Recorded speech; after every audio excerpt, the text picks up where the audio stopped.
Yo, wagwan everyone, Sanjay Uche here, back at it again, and as promised, Attack on Titan, the final season, part 3, part 2, deluxe edition pre-order.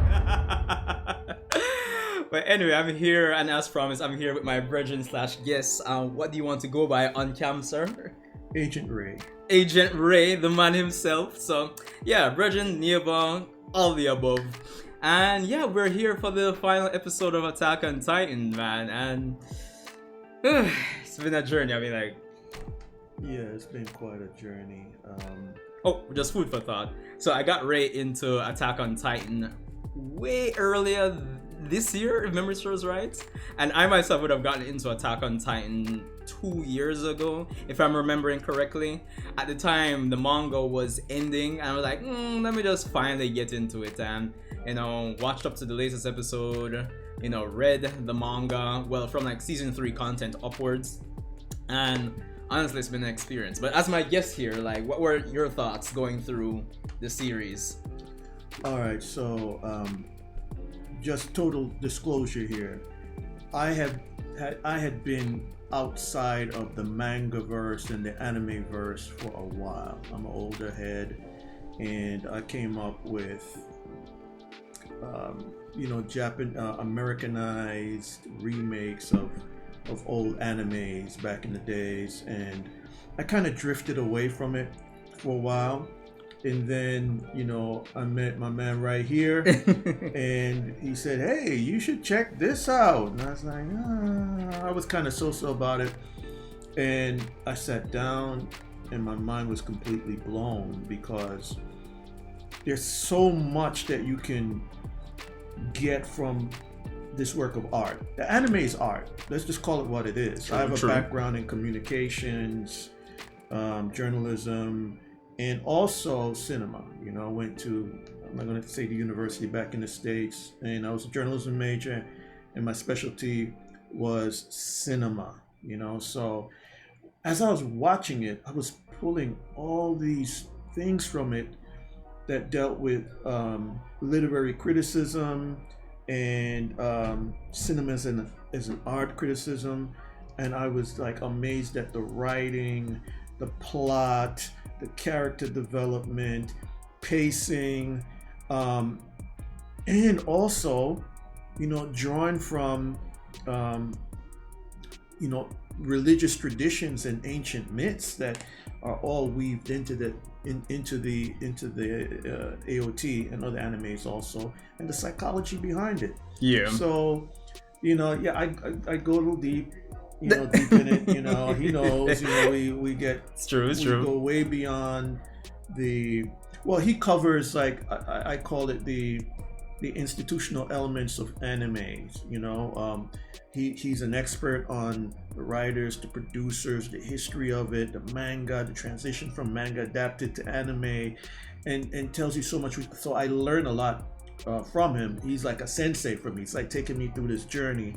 And I'm using my background and my skills to further piece it apart and completely dissect it and analyze it. And it takes us through some really weird and amazing places as we're doing it. Yeah. So I'm not gonna pretend to be that dude that can get into the nuts and bolts of the anime like he is and like you guys are. But I'm here for it, right? And I can't wait to see, as I told him, all the discussion about how satisfied or unsatisfied you were. I'm here for that war too. That's really why I'm here. I want to see the battle. Ray's anime only, and I've been, as a manga reader, I was telling him that, when the manga ended, it was a very polarizing experience for a lot of persons. I mean, I myself, for those of you that were here since I did Attack on Titan, like, final manga chapter reaction reviews and discussions and all of that, I gave the ending a 6.5 out of 10. and I gave when Isayama came out with the additional pages outside the magazine in the volume release, I kind of lowered my score to 5.5. So I'm also interested in seeing how my opinion on the ending has evolved now that I'm watching it in animated form, as well as the community, because I know it's going to be back and forth. The memes with Eren, you know, you've seen them already on Twitter especially. So yeah, and of course, since my reaction review on the last Attack on Titan episode was like 40 minutes, and granted this is the finale, you can expect this video to be extra long between the runtime of this episode, as well as the fact that I have Ray here as a guest reacting, reviewing with me as well. So it's going to be interesting. So I hope you guys will stick around. I'll definitely have this video as a premiere, so I'm hoping to see you guys back and forth in the chat here and there. So yeah, but anyway, I think we've rambled on long enough.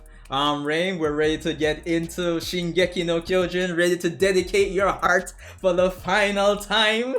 Just don't ask me to give some kind of blood sacrifice. You did, that wasn't part of the deal. Just let me know right now so I can leave. If I have to chop off an arm, no, anyone. I don't want you to transform into a Titan, man. That might not be so bad, actually. Let's get into it. Yeah, let's do it.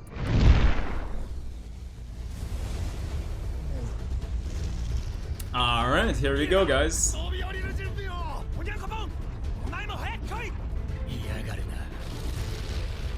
Any predictions for the fate of the characters?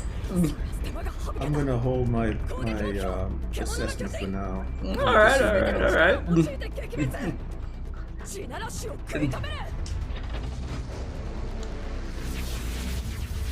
I guess it's, you know, usually I have a problem with lengthy recaps, but I guess getting into it like this is fine. This was an epic end for the last episode.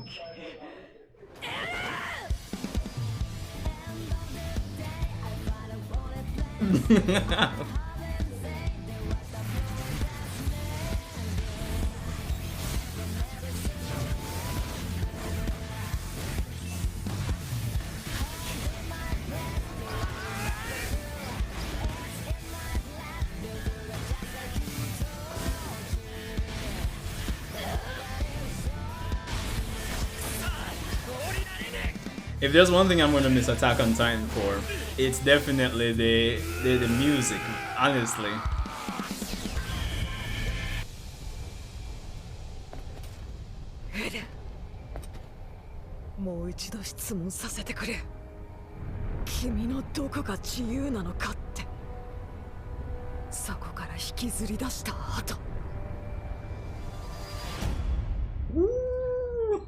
That is the question. In what way are you free? In what way are you free?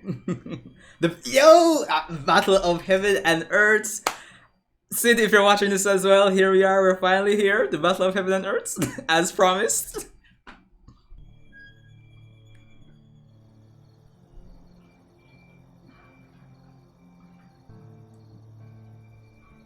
Oh yeah, I remember this from the manga.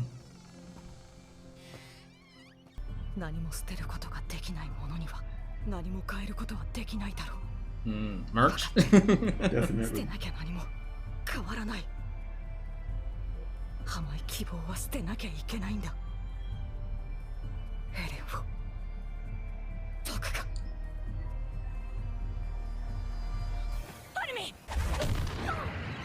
Not the tongue action he was hoping for, I imagine. No, not at all.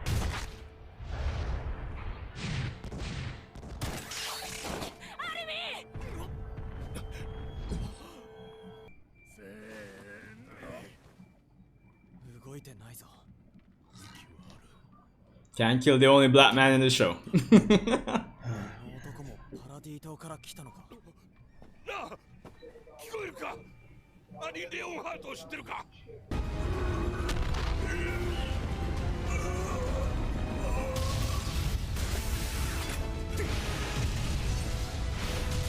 Ooh.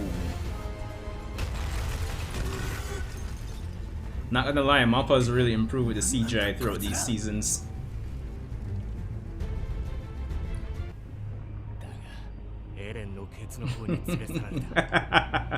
Wow, what a place to go. I know, right? そこに突撃する選択はしない。だから落ち着け。とができるのでしょうね。戦うためだけに生み出された歴戦の巨人兵を。 Yeah. Other person would have been asking like, how would Eren defend himself? But this is how.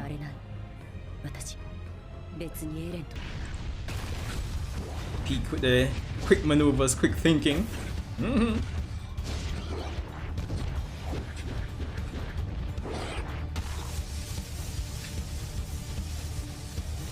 Ooh, She's a badass with the agility. I know, right? I'm loving the detail too. Yeah. Ooh, were it so easy. Damn.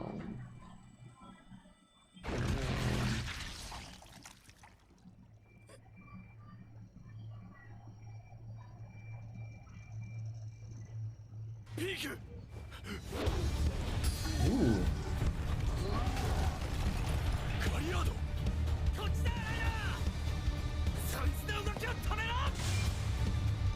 Ooh.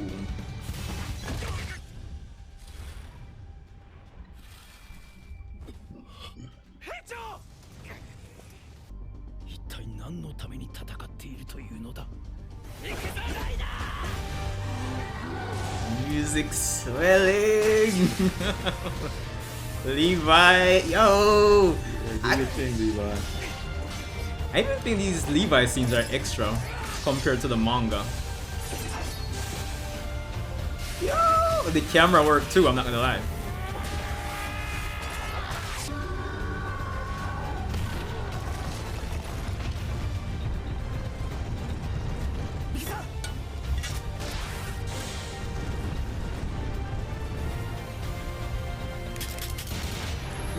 Ooh, damn.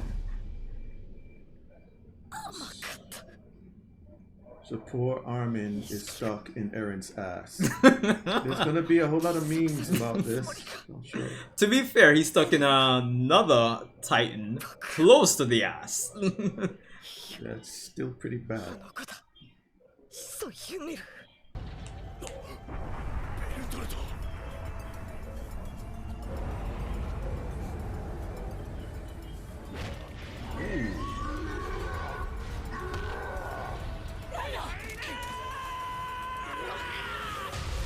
Ooh. Don't worry, the plot armor Titan isn't dead.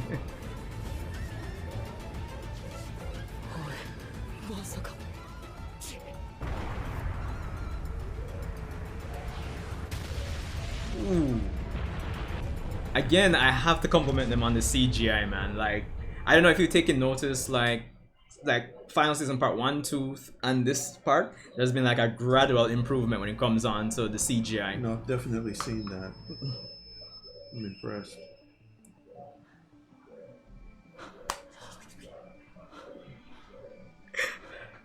This is like the build up for one of my favorite Attack on Titan tracks.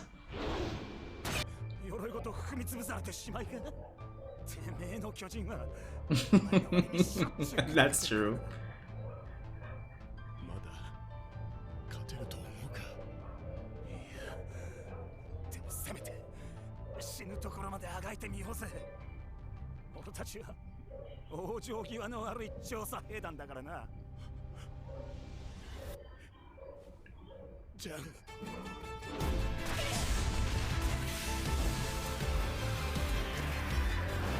Loving this instrumental version of Barricades. Ooh. God, Levi. Ooh, shit.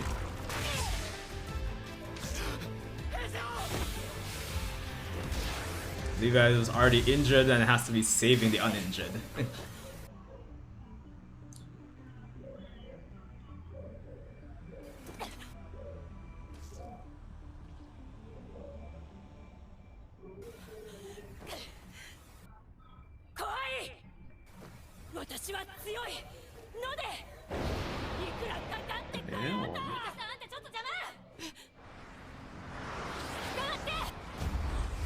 Looking forward to seeing what people say like about this one. This scene fooled everyone in the trailer. Well, anime only is. Yeah. Because you remember in the last part you had Falco saying, I remember a beast type memory of him flying. So yeah, it's Falco. Falcon, Falco. Exactly. And you remember that scene I showed you from Eren going into the memories? Yes. Yeah, you see that him flying towards it? Yeah, we're trying to figure that out. Yeah. 私もまさか本当に飛ぶとは思ってなかったんだけど、本当に飛ぶから空を飛べる確証もないのに、清美は全てを承知して行かせた。だから I know, right? 地ならしを止めて、思いに応えなきゃいけないの。それであるいや。First thing asking about Armin, of course. アルミンを捕らえた巨人は尾骨の方にいるはず。兄、力を貸して。あんたの幼馴染に捕らわれてばかり。もちろん取り戻すよ。ピークさんは？頭骨の方だ。うなじの爆破を狙ったが。さあ、ミカサ。あんたはアルミンを救うことだけを考えな。I mean, it's just never going to be easy for her, honestly. She needs to get over it, man. Eren needs to die.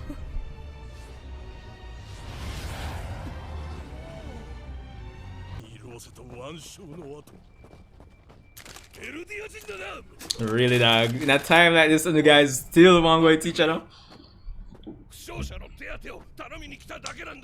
こちらはそれどころではない。本当の目的は何だ。レオンハートさん、だから言っただろう。マーレ人に期待するなんて。数はこっちが上みたいだ。実戦経験もこちらが上だろう。マーレ人のために散々前線に送り込まれてきたからな。銃を下ろせエルディア人。よせ、銃を下ろせと言ったろ。Really, right now? I'm telling you, man, it's stupid. I couldn't wait.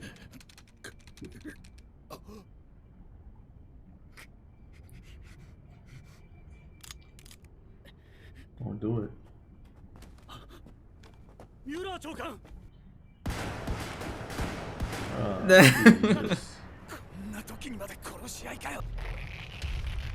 Some of these old Warhammer Titans look pretty cool in terms of design. Yeah, they do.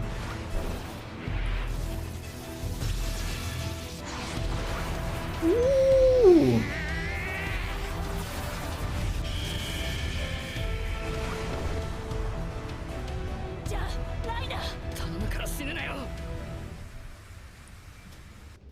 Ah, お前らもな。潜水の巨人は俺が引きつける。ピーク、なんとか持ちこたえてくれ。Ooh. Stop it. That was a real Aikido move.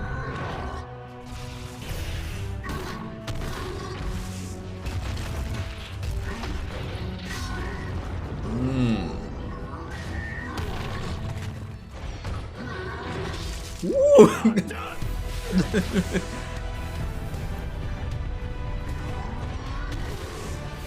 You know, it's really good to see this animated. I mean, especially with like additional scenes, can get to follow the action much better.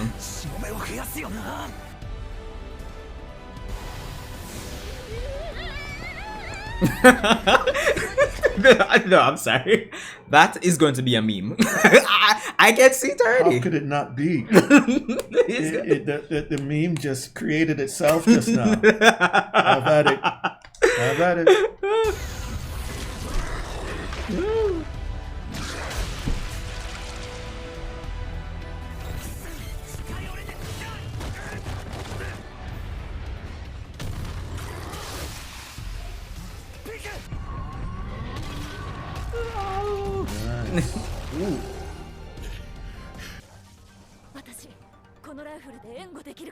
You know, Gabby doesn't miss with the rifle.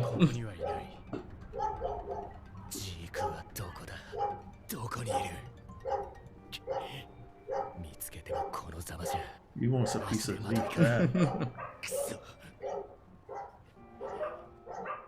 奴の命令をしくじったことはなかった。一度も。なのに、奴の最後の命令だけがなぜ。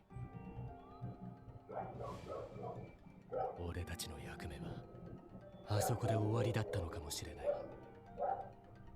ガキどもを海に届ける、そこまでの役目だったとしたらなあ、お前たちが捧げた命は他の命を踏み潰すためにあったのか。違う。俺たちが夢見た巨人のいない世界は、呆れるほどおめでたい理想の世界だったはずだ。そうでなければあいつらの命と見合わない。エルビ、俺はお前を選ばなかったことに悔いはない。お前らと同じ目をしたあいつに未来を託したことに。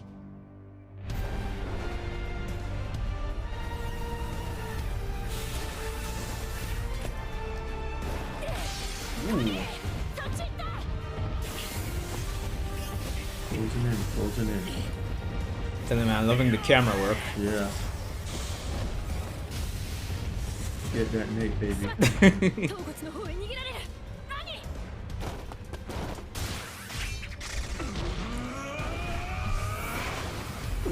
Teamwork makes the dream work. Pretty sure if that was real life, they'd probably want the G forces kill you. Yeah. Oh, damn, bastards. Ooh. Ooh.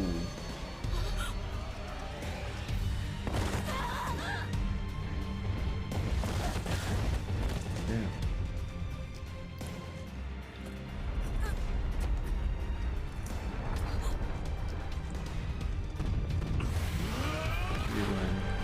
Get him.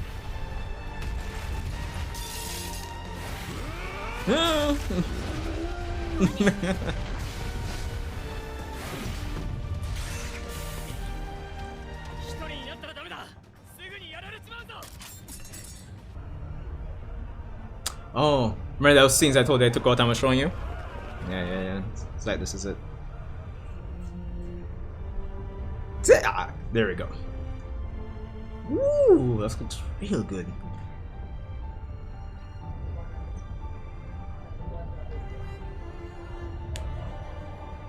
Nice. Ooh. Ah, shit. I gotta go back. That was. Yeah. Oh man, sweet. Yo, that's actually the smoke looks. The smoke kind of looks like cotton. Fair enough. Yeah, it kind of looks like cotton. I think smoke, I guess it would kind of look like that. But look at the background. Yeah, I mean, it's just, I guess, the contrast between the elements. Yeah, man. Ooh.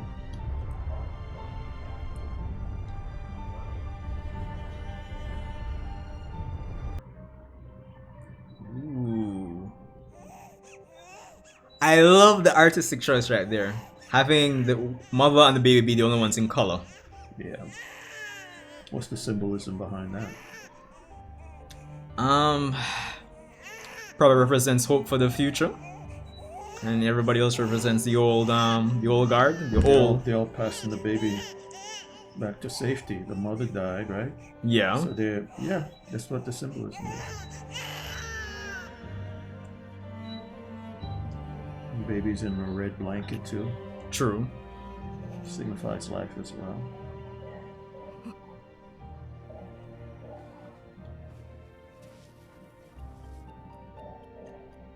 Pats, Armin, pats.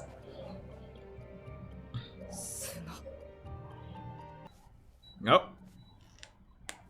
Mr. Zeke here playing on the beach. Yeah.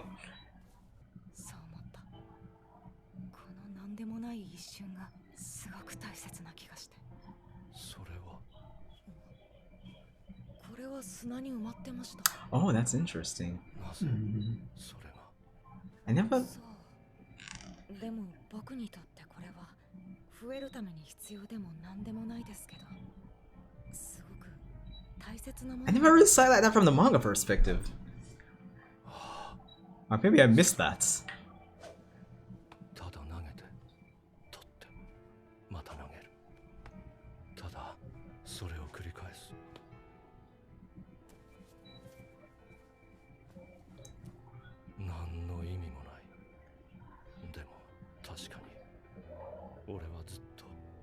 キャッチボールをしているだけでよかったよ。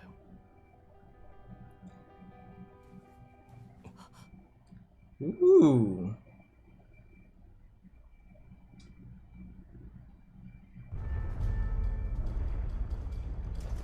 That's like my back in that last scene. Yeah, I know, I know. 腕が治ればまだ戦える。限界だ。ライナーの元まで交代を。 Of course, Ryan beat up as per usual.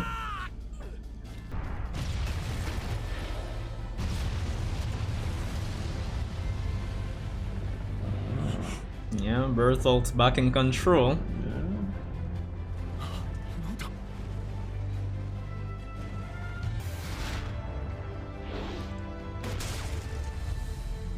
Gabby, don't miss! Armin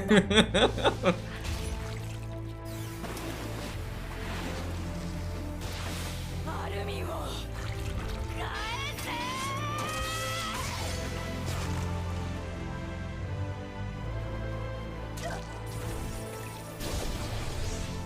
Armin!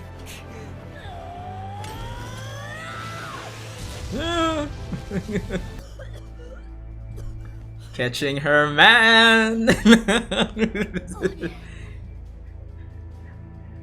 ミ、ごめん、みんな。でも、 Yeah, it's もう got 大丈夫。 Titan donkey spit on him. I love the constant use of it's Eren Kruger and Eren's dad, Grisha. どういうこと？巨人が助けてくれてるの？そのようだ。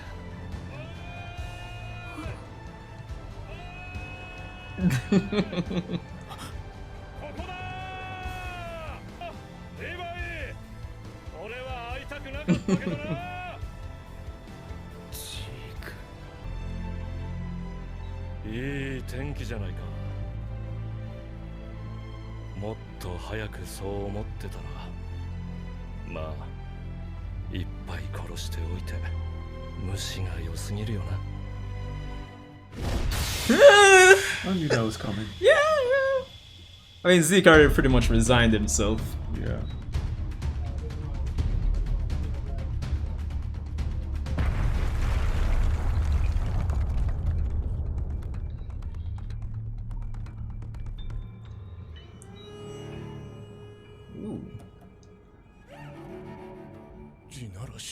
This was like a moment of contention for some persons too, because the fact that Eren quote unquote has the full power of Ymir, like technically killing Zeke shouldn't really stop the rumbling per se. True. Yeah, because remember the whole idea was that you needed a Titan shifter with royal blood and the founder to surpass the whole vow to renounce war.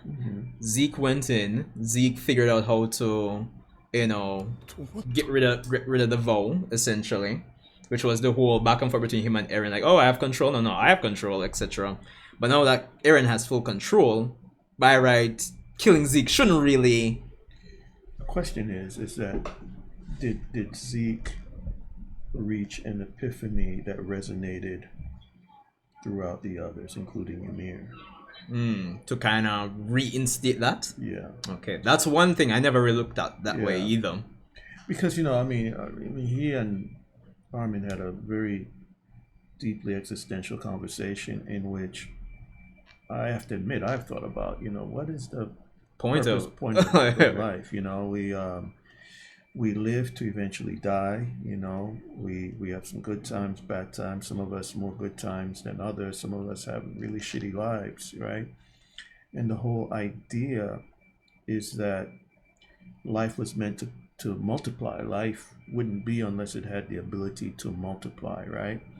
And also change. Yeah. Right. So life requires a couple of components, right? Yeah. Constant change, the ability to multiply, right? And that this goes in this kind of spiral that eventually depends on, let's call it environmental factors that are exerting pressure constantly, right? Yeah.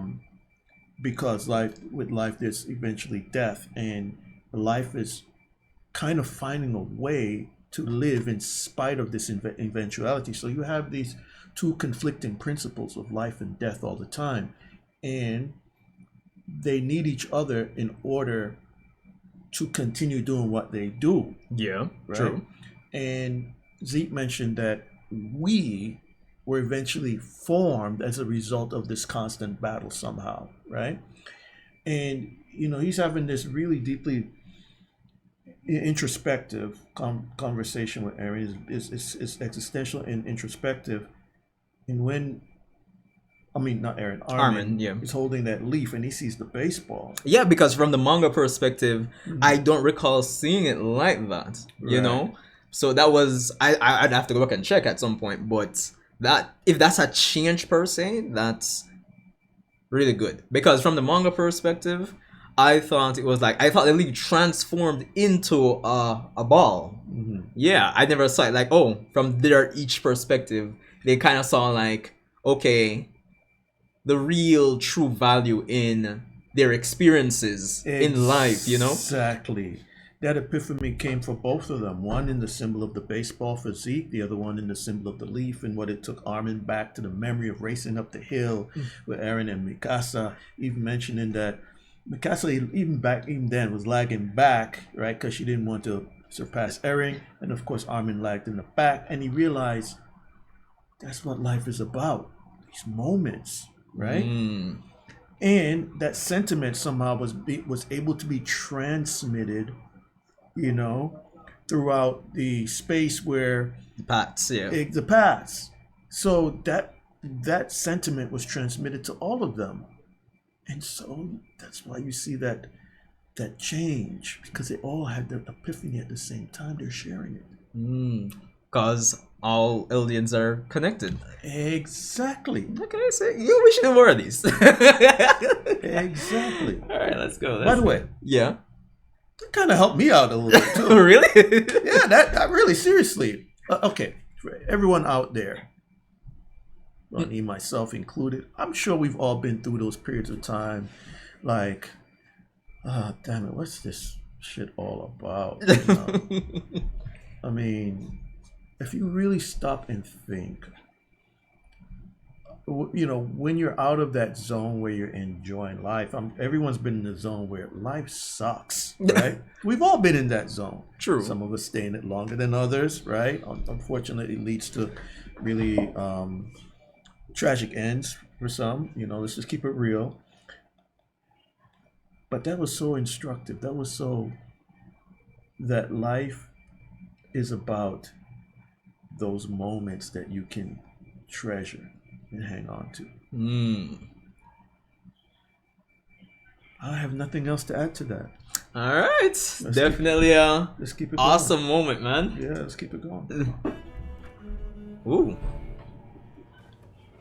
Ooh, and then color returns to the world. Oh man, beautiful.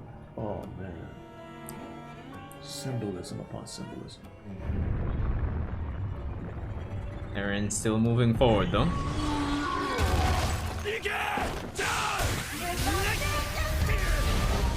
No!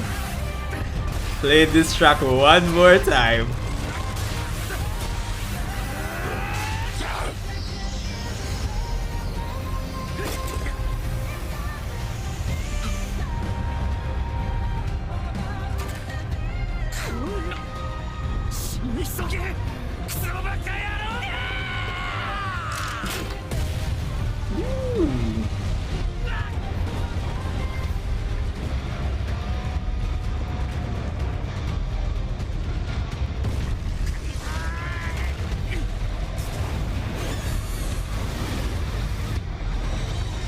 Titan centipede, or the hallucinogens we call it.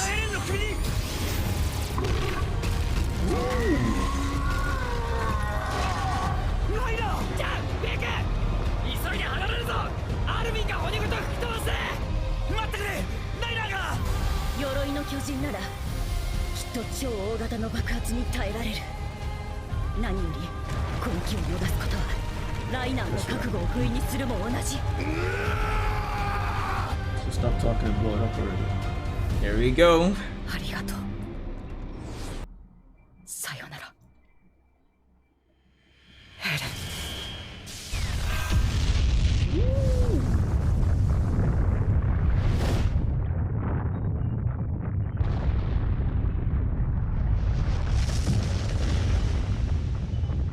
Ah, there we go, the scene. The story of giving birth, finally. Got the farmer in the back.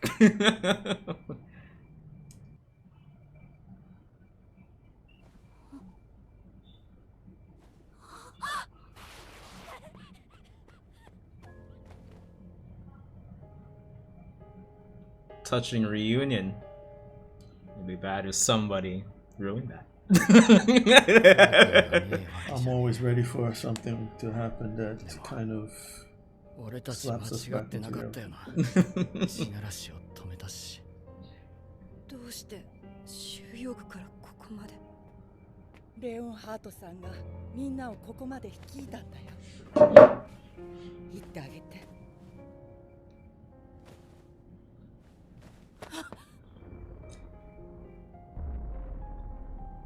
アルミン。ライナーはどこだ？ Ooh. Loving these shots, Ray, honestly. I know. Kudos. おい、見ろ、あそこ！あの爆発を食らってまだ生きてんのか？ありゃ、一体なんだ？さあな、ただ生かしておくべきじゃないのは確かだ。巨人が死んだ匂いじゃねえ。これはラガコ村と同じやり方なんじゃん。Yep. ミカサ、ピーク、ファルコに乗れ、ここから離れる。何を言ってるの？アッカーマンと巨人の力を持つ者は例外だろう。何をすべきか、お前が一番分かっているはずだ。そんなのあんまりだよ。早くしろ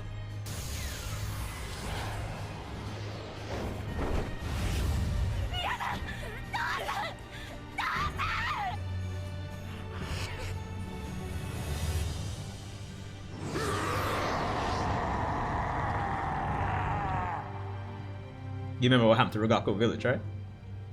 Actually, I don't. Refresh my memory, please. Rogako Village, remember the village that Connie's from? Mhm. They came back and saw his mom as a Titan. Yeah, we were hanging over the roof. Yeah. Talking to her. And Yeah. Zeke was the one that let the smoke out and then turned everybody into Titans. Yeah. Yeah, so that's okay. Yeah. Thank you for giving me a reminder. まあな。 dang John あ and とのこと Connie. は仲間に託す。それが調査兵団の最後ってやつだから。召喚！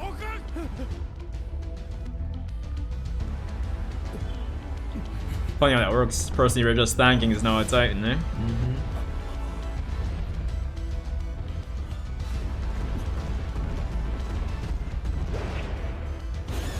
Never didn't attack the secretary.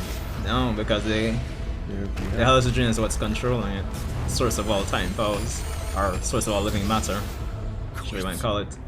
兵隊を呼びやがった。ふざけやがれ。ここは絶対に通さね本当に地獄が好きなんだな、エレン。いいよ、最後までとことん付き合ってやるよ。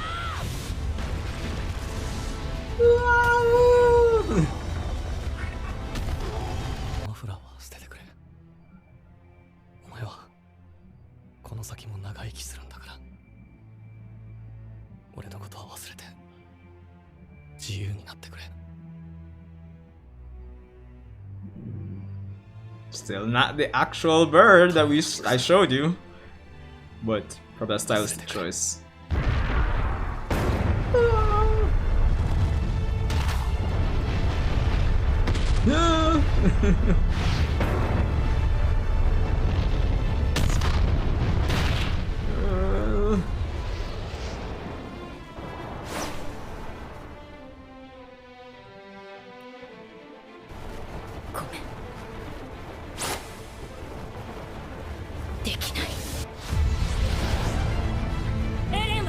Can't forget about him at all. みんな協力して。了解だ、ミカサ。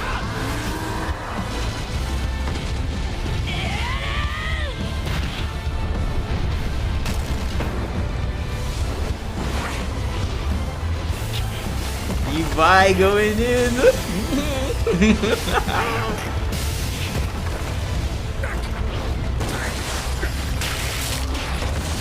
Mikey! Oh, this is looking clean.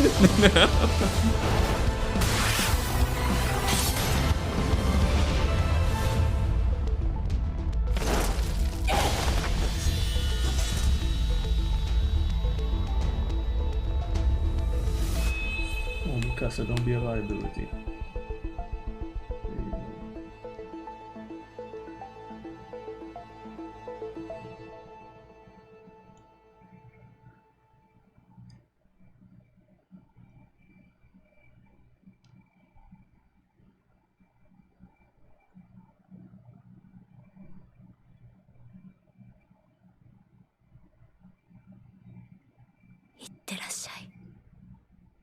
Eren.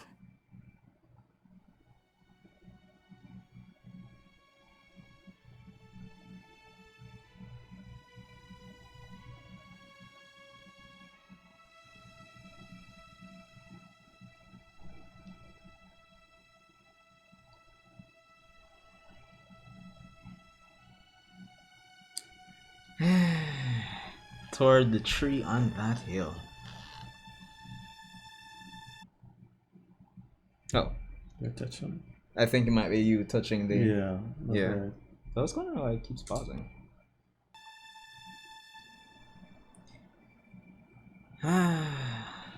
進撃の巨人の力で見た未来のためだってことは分かった。 So it doesn't seem like they're changing anything.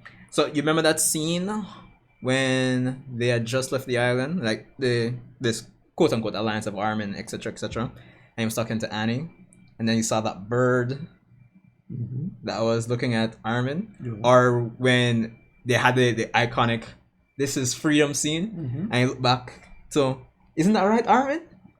This is the conversation that happened in that time, but Eren essentially wiped their memories. Now he's died, the memories are coming back. Okay. Yeah.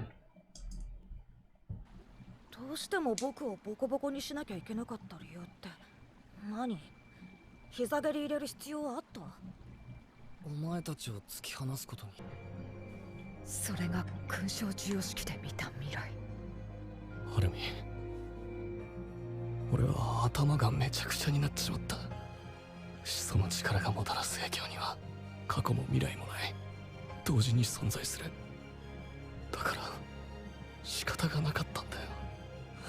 あの日、あの時、ベルトルトはまだ死ぬべきじゃなかった。だから見逃した。Okay, so 朝に向かわせたの。 Whoa. So yeah, that's another thing of contention when it comes on to the ending. First, it's that Eren essentially killed his own. What I read. Let me absorb this for a moment. Give me a moment. Yo, Give me a moment. no, Ray. Holy crap. Yo. Alright, because some persons want to. These writers are devils. Wait.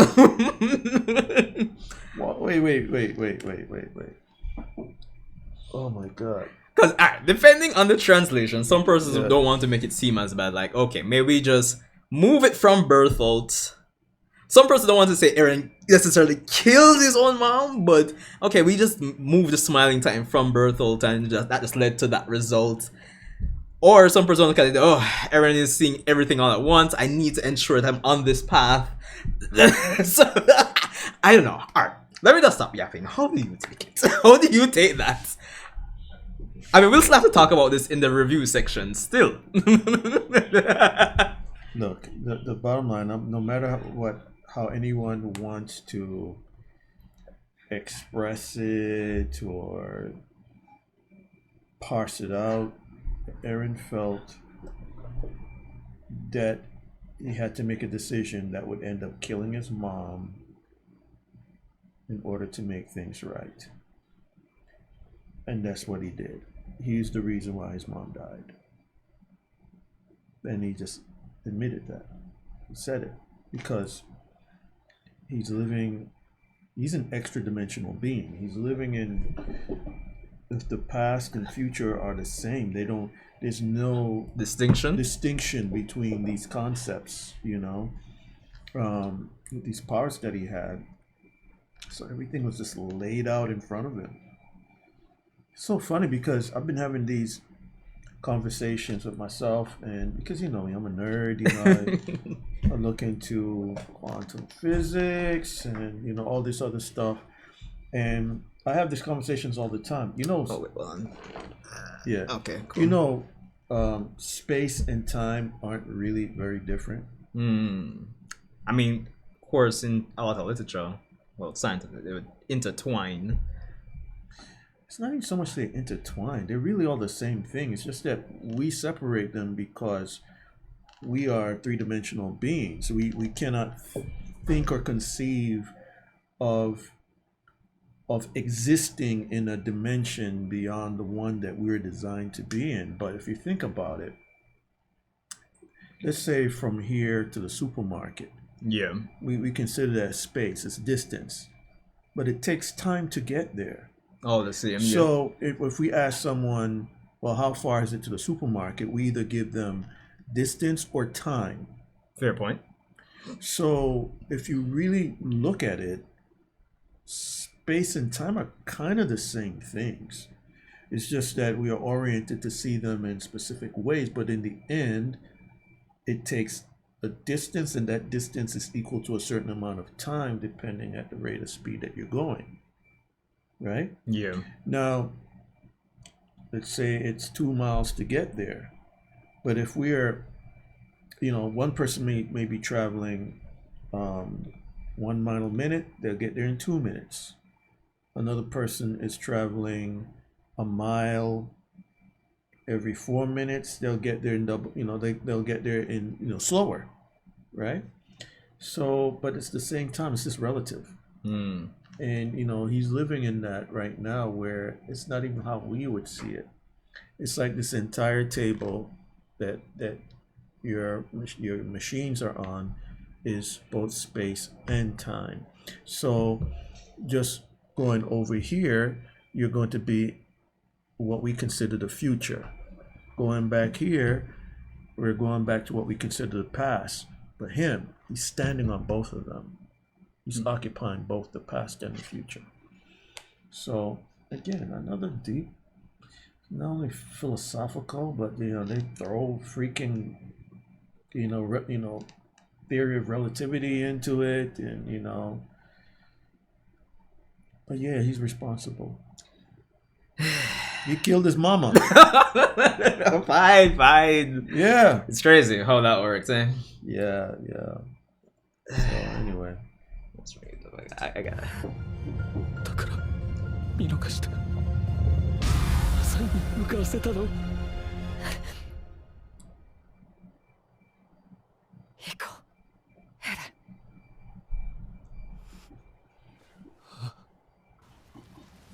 ン。And here's the iconic scene right now that person's make fun of Eren for. どう思ってたのさ。 I want to see your reaction and your thoughts on it. ミカサのことだよ。飛んだ通りに。さあ、わかんない。 Ow.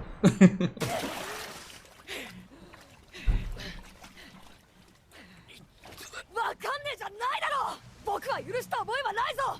ミカサの恋心を無限にしたことはどう思ってるんだ。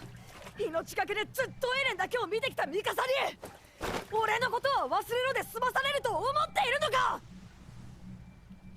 少なくともミカサはこんな女泣かせのことは忘れて幸せになるべきだね。まあ案外すぐにいい人見つけてあっさりくっつく気もするな。やだ。そんなのやだ。ミカサに男ができるなんて一生俺だけを思っててほしい。俺が死んだ後もしばらく10年以上は引きずっててほしい。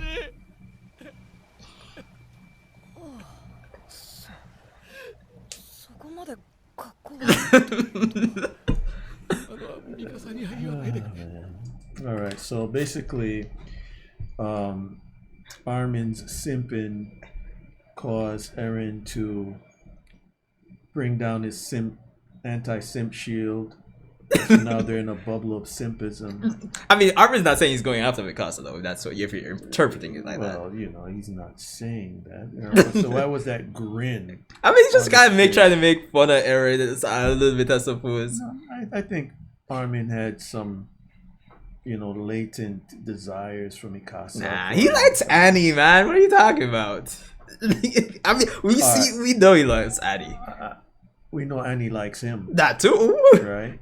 We know that we saw that little thing on the dock, But come on, man, let's get real for a second. What? Listen, I mean, if Mikasa, it's Mikasa. I mean, what? Still, this is Armin. We just know he has eyes for Annie. There's a reason he stood in front of the crystal for all the time, and he had that conversation with Annie on the boats. Yeah, I'll tell you, man. It's not like the way you're thinking. It's okay. So what I'm doing, I'm kind of, what do you call it? Subtext. I'm looking at. Yeah.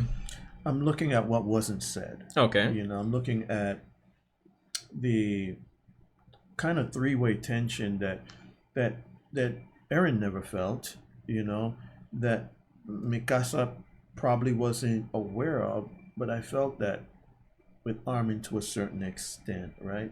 Mikasa was like, she's hot shit, she's a sweet, devoted, dedicated person that Eren saved, right? Have that bond. She kind of pledged her life to him because he saved more than her being hurt that day by those kidnappers that would have raped her and did all that kind of things. But he kind of pulled her out of this space where she had really no purpose. Yeah. And almost like literally, in the story, her character was flat. If it were not for Eren, what would be her purpose in that whole story? Which will also come back to, because I wanted to ask you about the fact that Ymir has been waiting for Mikasa, but we'll get to that one thing at a time. Mm-hmm. What do you think about Eren's reaction of quote unquote simping now? Because let me tell you. Yeah. I mean, we should wait to the review section. I just like when I was kind of being hard saying simping. I just couldn't find another word for it at the time, right? No, continue what you're gonna say. No, I was just gonna say I wanted to say like just surface level stuff now, and then in the review could go deeper. But persons are either in the camp like Eren's been this stoic badass for all of season 4, and now he's like the opposite end of the spectrum. Like some person had Eren as this giga chad. Oh, I'm badass now. I'm not crying. I'm not getting captured. And some person will complain that, where do these feelings from Mikasa really come from, man? So that's the usual complaints I see about this moment here. All right, so he was a macro chad, but a meta simp. Right? Okay. So you know what I mean by that. For all the purposes that he carried on this mission, right, which was destroying everybody and everything. It's like a Thanos mission. We talked about the Thanos effect. Yeah. But at the same time, he had to subsume that other part of him, the meta Eren, that was still connected to his friends, right? It's just that the mega Chad, the mega Eren was on a mission. And the meta Eren was suppressed big time. Mm-hmm. Now that he's in this state, right? Going to die. Mega Chad is gone, right? The Eren from childhood is there now. And we've already confirmed throughout the story that Eren has never changed. Right. Exactly. So this is why, I'm saying what I'm saying. When I used the simp analogy, it was not to degrade or put them down. It's to say, look, and this is the same with most human beings. Yeah. I was just reading about this today. You ever heard of Gabor Mate? He's a famous psychologist and doctor. Carl Jung. Nah. All right. Sigmund Freud's nephew. Naturally, yeah. And they're talking about authenticity, the true self. Right? Yeah. And that most of us, experience at some point in our childhood trauma or pressures or things that make us suppress our true self, our authentic self, because we were conditioned to believe that being authentic makes us vulnerable. Being authentic is not enough. Being authentic is not acceptable in society. But our real strength, our real self, the self that tells us that makes us feel, for example, cringeworthy, when we are like being the person out there in society, and we say something or do something, and later on we're bothered by it. We're like, why did I do that? The reason why we get these cringes is that our real selves are saying, the hell is wrong with you, dude? That's not even you. Why did you allow that to happen? Or why did you do that? Why didn't you say no? Why didn't you speak up for yourself? Why didn't you just chill and fall back for a moment? Why that's your real self. And so, again, AOT is the gift that keeps on giving, with so many well-written animes. That part right there, you can look at this and say, well, maybe that's an example of Jung's self, that authentic you, and what Gabor Mate speaks about and other psychologists speak about also in the literature. And we're seeing right now he's getting back to his authentic self. That's where he is right now. That Eren, that little child in you. Yeah. Because we're the most authentic when we're children. We call it what we see it. Oh, mommy, that man stinks. Shh, don't say that. Why do you say that? Right? Yeah, true. That's true. Right? That's true. That's true. That's our authentic self, right? We're not happy. Everybody knows it. We're sad. Everybody knows it. Right? All right. So I think that kind of tackles one side of the thing. All right. But in terms of, do you think, in terms of, for a series where I think Eren and Mikasa only had one quote-unquote romantic moment, do you think the feelings are the fact, oh, I don't want her to have a move on, it has to be at least 10 years before? Do you think the feelings came out of nowhere, or you feel the feelings now are contrived? Because I think the only scene that was quote-unquote romantic was at the end of season 2, when they were surrounded and they were rescuing Eren from Reiner and Bertholdt. And like Hannes died. That was the soldier that was trying to save them in episode 1.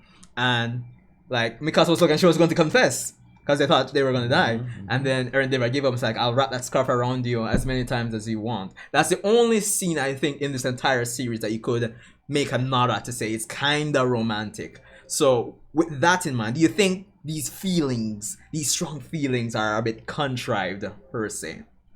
That's a good point you make. I don't think that they're necessarily contrived. I think they had to be suppressed because of everything that was going on. Yeah. Right?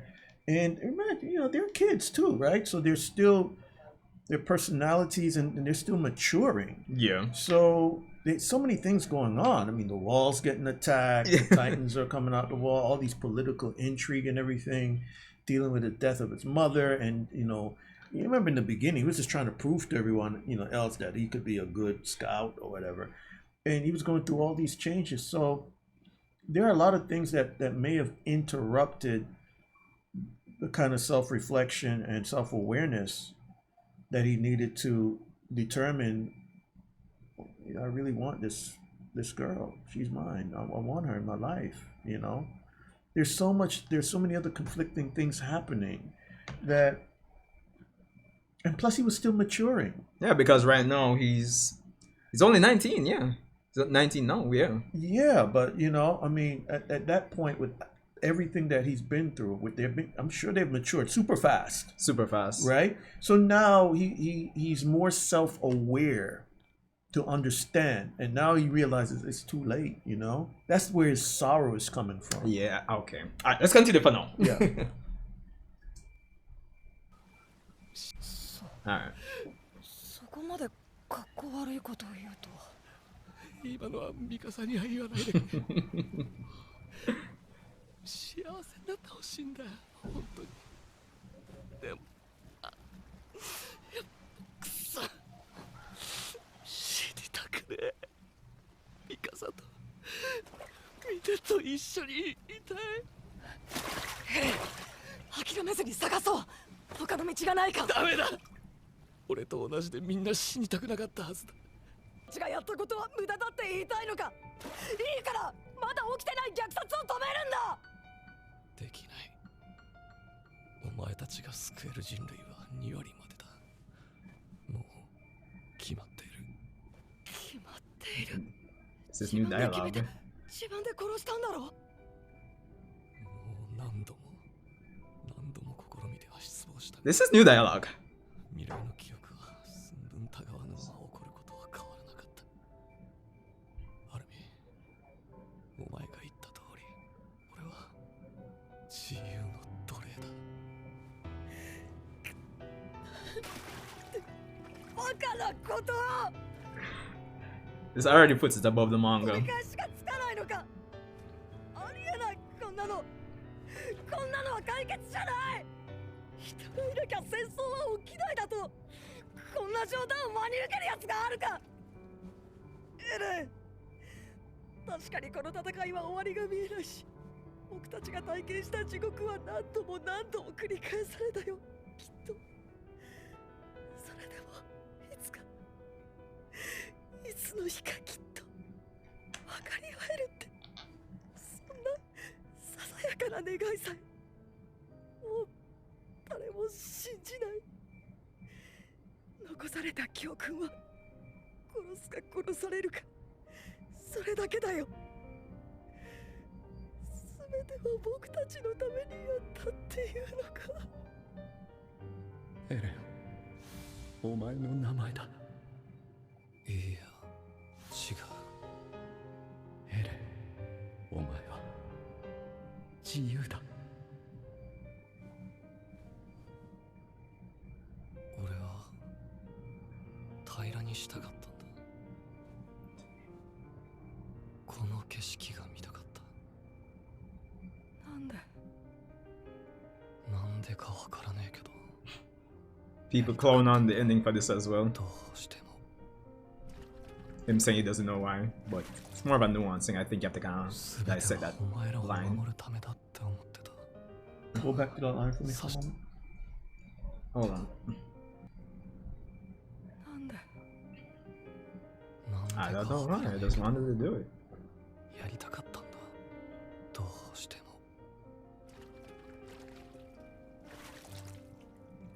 すべてはお前らを守るためだって思ってた。だが、サシャもハンジさんも俺のせいで死んで、フロックたちと殺し合いまでさせることになった。どうしてこうなったのか、やっとわかった。バカだからだ。どこにでもいるありふれたバカが力を持ち、 This is new dialogue. だからこんな結末を迎えることしかできなかった。そういうことだろう。 But I like it.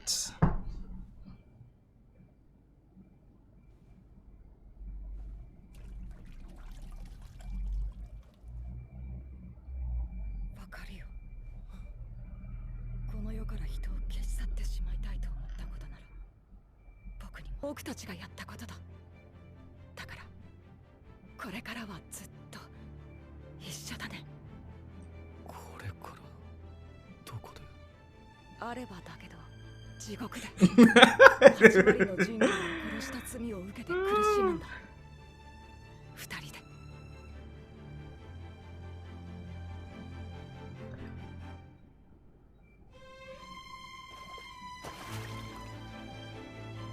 アルミン、時間だ。ここで過ごした記憶は消すが、全てが終わった時にまた思い出すだろう。次は殺し合いだね。そしてその次に会う時は、ああ、先に待ってる。 Alright. 地獄で。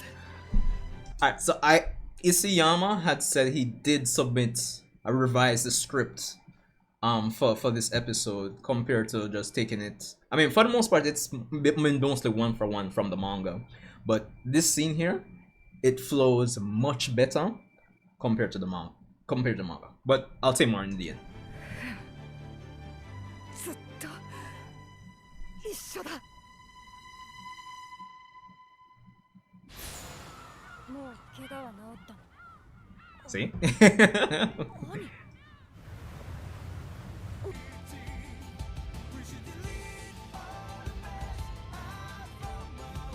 Still don't know how she managed to get back to the island now, but anyway.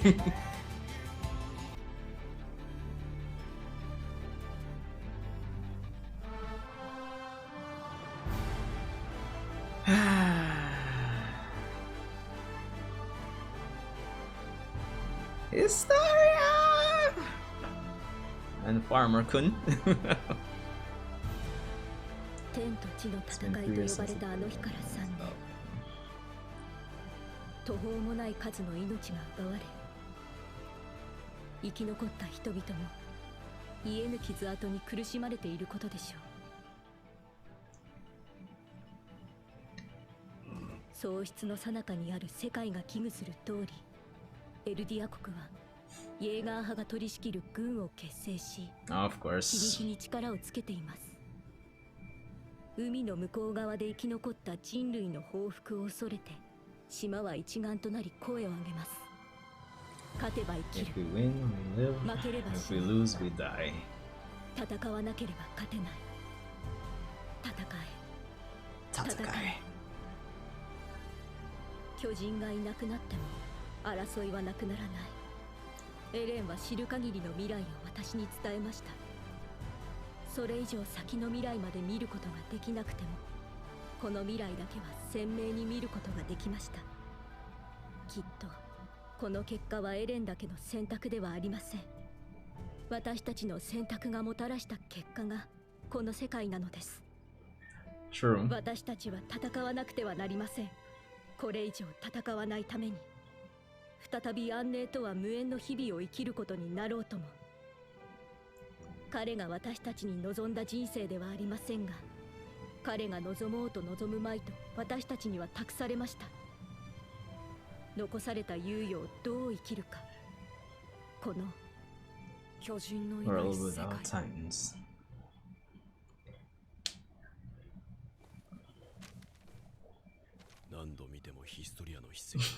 Right, I'm weirdness back at it again. 何度も言うが、既婚者に別状を言うのは気持ち悪い。そういうジャンは頭の毛が気がかりで仕方ないみたいね。誰に見せるつもり？歴史の教科書を読む女学あの図鑑と間違えてないか。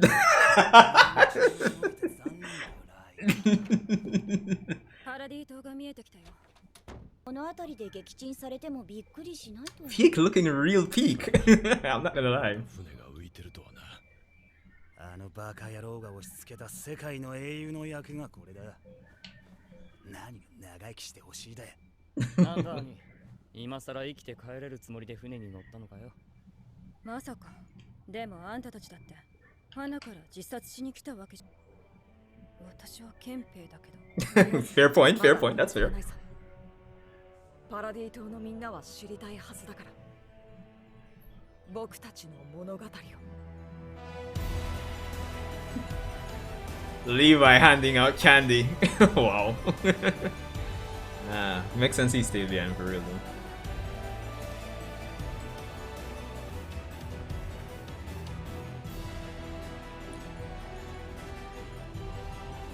そのすべてを話そう。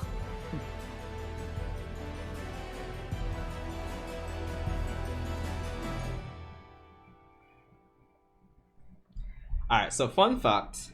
In the manga initially, right? For the initial release in the magazine, that's where it ended. But like how I guess, educated guess, I would imagine the magazine has a page limit you can post on your chapter.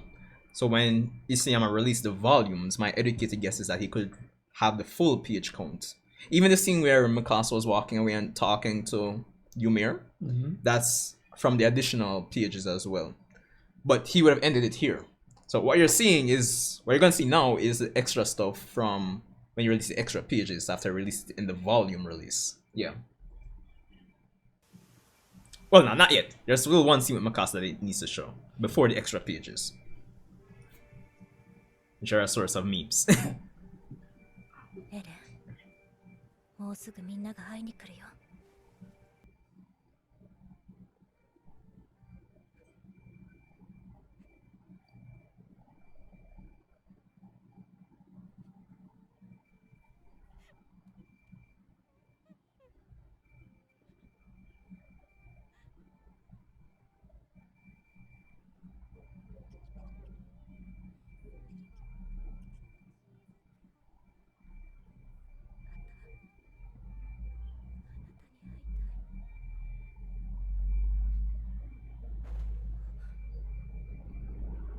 Hmm.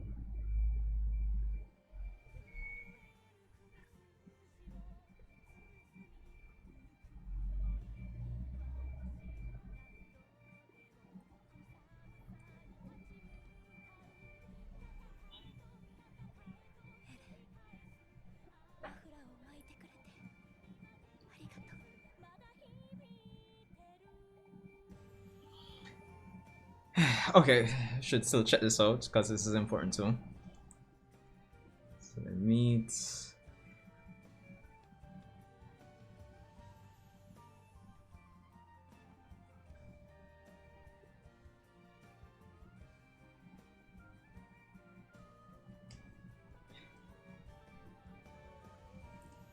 Seasons change. It's like Mikasa. It looks like somebody else. Could.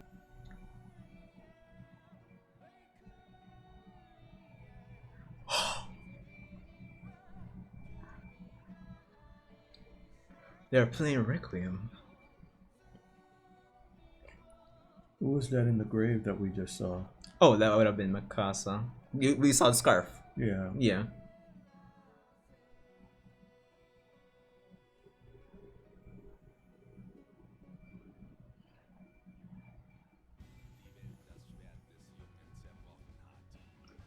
Oh, pretty cool. It's not over yet. Ooh, nice, nice. Yeah, generations pass, and then some other war breaks out,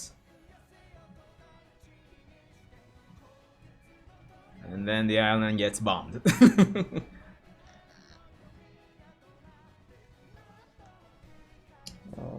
Yep. Kind of a dark and sad epilogue. Yep, so the island gets bombed. But this is generations later still. But some persons have taken to say, okay, this is why Eren should have just completed the rumbling.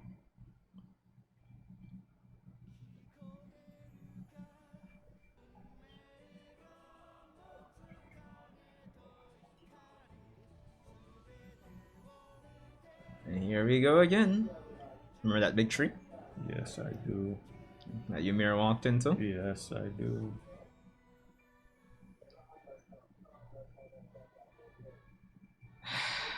And there you repeat the cycle. Yeah. Well, that's it, people! Hold on. Alright, so that was Attack on Titan, the final season, the final chapters, part 2, or the final episode of Attack on Titan, and I mean, I'm pretty sure this is already a long video by the time I cut up the intro and the actual reaction section. But we still have a lot to talk about. So if you're still here, respect, definitely leave a like, comment, subscribe, and let's get into it. So I guess since you're the guest here, initial thoughts on the ending. Wow.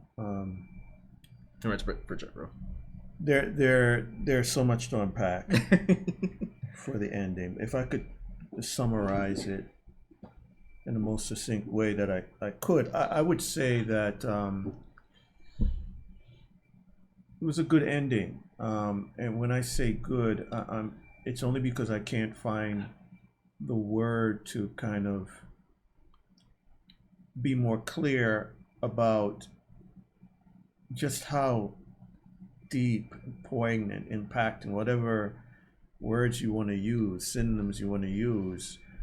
This was well written ending, and it had all the components of kind of tying everything off without making it a happy Hollywood ending, because the reality is that at the bottom of it, it turns out that Eren was probably right all along, right? So, okay, all right. Let me just break it down a little bit. All right, so it brings up the question of free will versus determinism, right? We saw that in other animes like Death Note, right? And a couple of others too. We saw that also in Full Metal Alchemist. In that, look, you can try and change outcomes. And one thing I've always said to you, your best intentions does not guarantee the outcome, right? You have no control over the outcome, no matter how much effort you put into it. The result is always probabilistic. The determinism is your decision to do what you think is going to create the outcome. The outcome is probabilistic. And like the conversation that we had before, why? Because we're all gonna die? Not that one? Yeah, well, we all gonna die. That's true. But it's that other people are making decisions also. Oh yeah, that I was could saying impact. somebody else's determinism is our probabilistic, essentially. Exactly. Okay. Yeah. Someone else's, other people's determinism determines that our determinism is going to be probabilistic, right? It's just we just cancel each other out. So we see that in the end, right? After all that wonderful effort by the scouts and, you know, all the wonderful scenes, and we're seeing Levi getting this slashing on, and we, you know, at the end of the day, we still have the seeds of the same chaos that got everything rolling again, and we're going back to the beginning again. So you think it made it better that with that fact, I'll get back into the complaints that person generally had when the manga ended, but okay, the fact that generations passed before the island got bombed, you think that made it better, or do you think that's justification for why persons feel Eren should have completed the rumbling instead? Well, there's no guarantee that Eren would have been able to complete the rumbling. No, right? There is, because reason being, remember when they were on their way to Eren, they were saying they were saying Eren could have taken away their powers if he wanted to. Right. Yeah. So Eren was letting them come to him, essentially. Right. Well, why? All right. So I'm gonna have to go all over the place for this. Go ahead. I mean, I'll meet you. Go ahead. There's a reason why I asked you that question. Okay, fine. Similar, because I know Eren's priorities kind of not necessarily change, but things are added on and the priorities get rearranged in his head.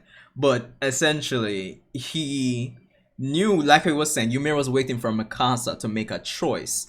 Granted, Eren admitted he doesn't know what the choice is, but the result of the choice would have been the elimination of all Titans, which wouldn't be able to happen. The best bet to make that happen is don't take away my friend's powers. Let me wrap it in a bow of saying, oh, I'm free to do what I want to do.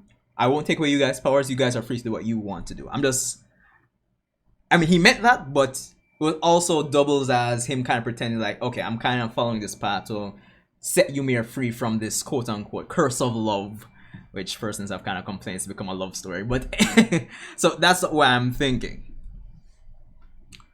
All right, so we get back to free will and determinism here also, right? Yeah. Eren made a choice. But that's the thing about flipping coins and determinism and, you know, quantum realities, is that we really don't know if whatever choice he made would have ended up how we wanted it, we the viewers, right? And I think this is the meta part of viewing AOT, which is brilliant. Because just to cut you there, because for the persons who didn't really have a problem, persons were saying that, okay, even if he completed the rumbling, generations later conflict could have risen on the island as well. That's Yes. that's the counter argument persons tend to make essentially. So yeah. Which is plausible. Yeah. So Very that kind of ties plausible. into what you were just saying in terms there was no guarantee anyway. Right, because how it's supposed to be is how it's supposed to be. We see that theme so often, right? We just finished watching Fullmetal Alchemist, right? And we see that, the homunculi, right? And even the head, the father, right? He had the freaking power of God. He ate God, right? And still didn't anticipate that humans in the end were going to come out okay. That showed that even God couldn't accurately predict his own determinism and outcome. Why? Because we go back to life again, right? Life is meant to multiply and continually change, and that change produced humans. And within that change is a little bit, is somewhat of things you can never anticipate, right? Yeah. Those changes talk about things that we never planned on. Sometimes it's like the pressure put on circumstances and time and everything determines the change, right? And then we respond to the change, and then we adapt, and then more pressure comes down that we didn't plan on that forces us to adapt. At a certain point, there's a percentage of life that is going to survive that, and another percentage that is not. So that whole thing, that conversation, that whole I don't know if we call it soliloquy, that we saw about life and all that little existential conversation really is talking about this entire plot and story, how it works out. We end up back in the same place, and what will happen? The same thing will happen over and over again. Okay, so you want to finish your surface level thoughts before we go deeper? Anything else you want to say before I give my piece? Surface level? I have no surface.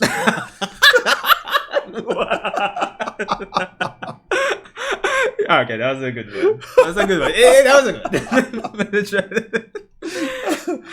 Oh my god. Okay, all right. So surface level, like what? Like just a general, because we will be probably here for at least another 20 minutes, probably talking about this. But what I will say is, as a manga reader, coming from reading the manga about 2 years ago, I will say to you guys who probably didn't read the manga, and Ray here as well, because he was anime only. This was more or less one for one for the manga.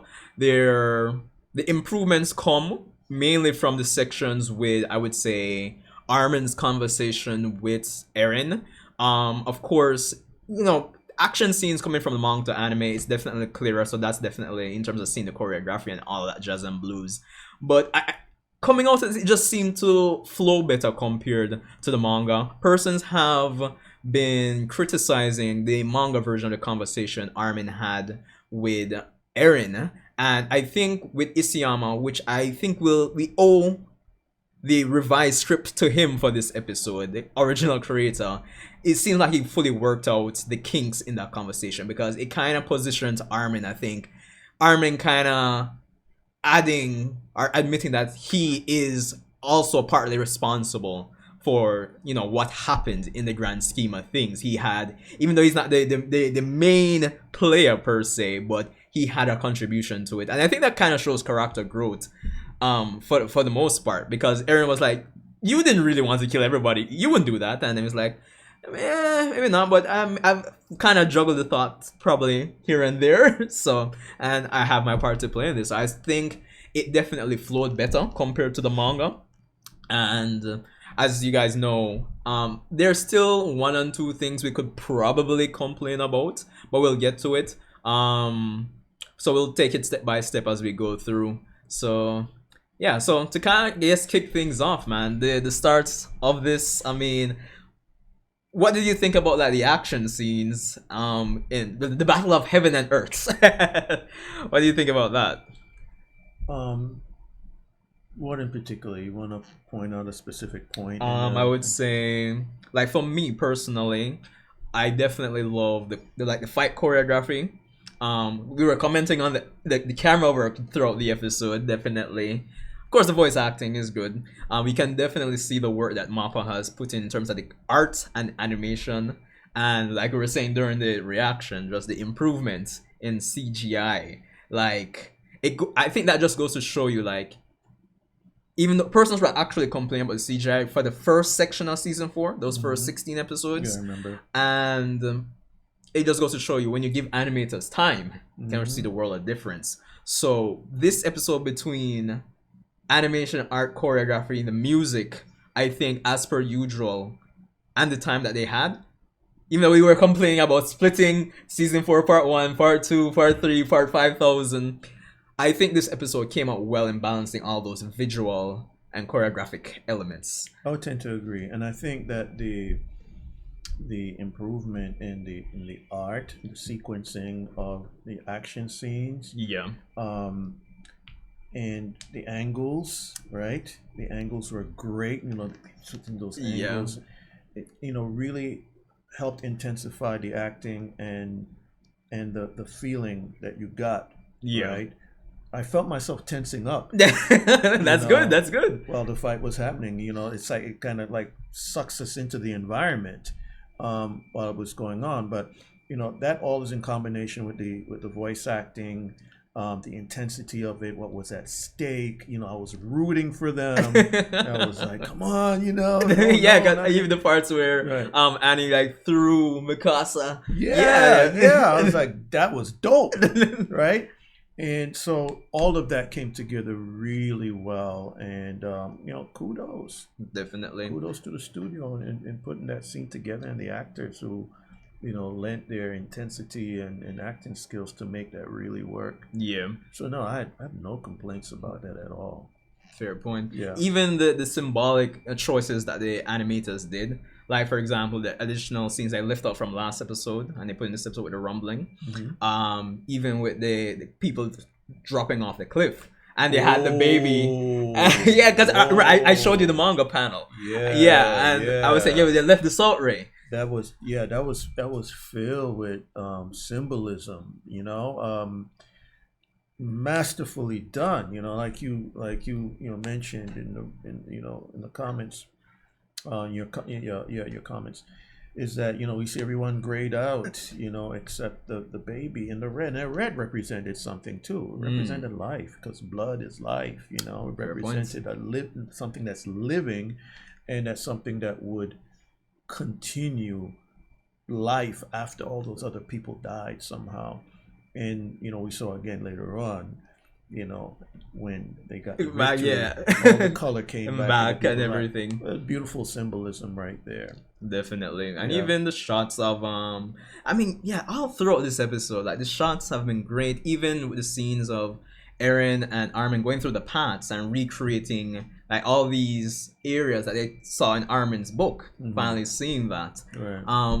So all those shots were great. Like, visually, this was amazing. I think this was an awesome, and like, if we're just talking about this visually, I don't think anybody would really have any complaints. I'm sure we'll find a few. There'll be some around. But that's okay. That's okay. This is what critiquing art is all about. And again, I don't want anyone to ever get it twisted. Anime is art. It's legitimate art, and it should be respected and appreciated as such. I know there's a lot of people out there who are not, members of the anime ecosystem, and it's easy to dismiss it as being something that's not serious, but it's very serious work. I mean, you heard us talk about it. See, we went into the art of creating it, but we also went into a lot of the existential and psychological, and we didn't touch on a lot on the social aspect of it. A lot of people know. I'm going to bring this in. This is current events. What's happening right now in Gaza and Palestine? Do you see any similarities in some of the themes that were there? I did. I'm not going to get into that right now, but there's a social and cultural aspect that was there also. So there's a lot to explore, along with the technical things like the camera, action, lighting, drawing. All those are important. That's what art is all about. But at the end of the day, you're coming away with a certain understanding or feeling or something that impacts you, even personally. I told you when we were talking earlier before about this theme about when Zeke had the, I want to say, come to Jesus moment. Yeah, we're getting there because Right. I was going to say like beyond. Sorry for jumping ahead. Yeah, man. I was saying like beyond. I just wanted to kind of cover the visuals because those are the easiest thing to kind of jump at first. But I mean, we had the tension in the fights with them being faced with Ymir bringing up the past Titan shifters and all that. Love the designs of all that. It kind of makes you wonder like what those past Titan shifter lives were like. But I think one of the first big points of like discussion we could have as well is of course the conversation between Armin and Zeke. Very existential. Man, that was really good, especially when I was kind of pointing out didn't, it might be that way in the manga, but I didn't perceive it that way with, you know, Zeke looking at the baseball, which, you know, he used to play catch with Professor Zava. Hopefully I'm pronouncing that right. And of course Armin drawing back to the leaf, you know, those moments in life, you know, that's and I think when you really break it down and you really establish that relatability with it, you say, yo, this is really deep. It is. It was a key principal moment in the plot.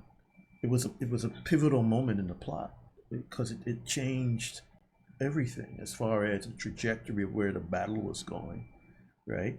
And that in turn eventually led to Eren's demise, you know, and the decision that Mikasa had to make. So without that conversation with Zeke and Armin, nothing else would have flowed the way that, nothing else would have happened that way. It was a very pivotal point. So because even the point you made, because I have never looked at it like that, because I've seen persons point it out. Well, it's because we'll be talking about the complaints here and there. Persons have pointed out like it makes no sense for the rumbling to stop, considering Eren had full access to Ymir. But the point you made in terms of the conversation touching everyone in the space, I've never actually thought about it like that. Yeah. I mean, that is a logical conclusion to make, even if someone might counter argument that with something, but I think that's a fair point to make. Yeah, I mean, to me it was elementary. I mean, I don't mean to say that in a way that sounded arrogant. I hope I don't sound, because I really don't. It's just, these are some very relatable scenes, right? Yeah. And you know, the subtext and the narrative itself is very, very human narrative, and it's something that many of us out there can relate to, right?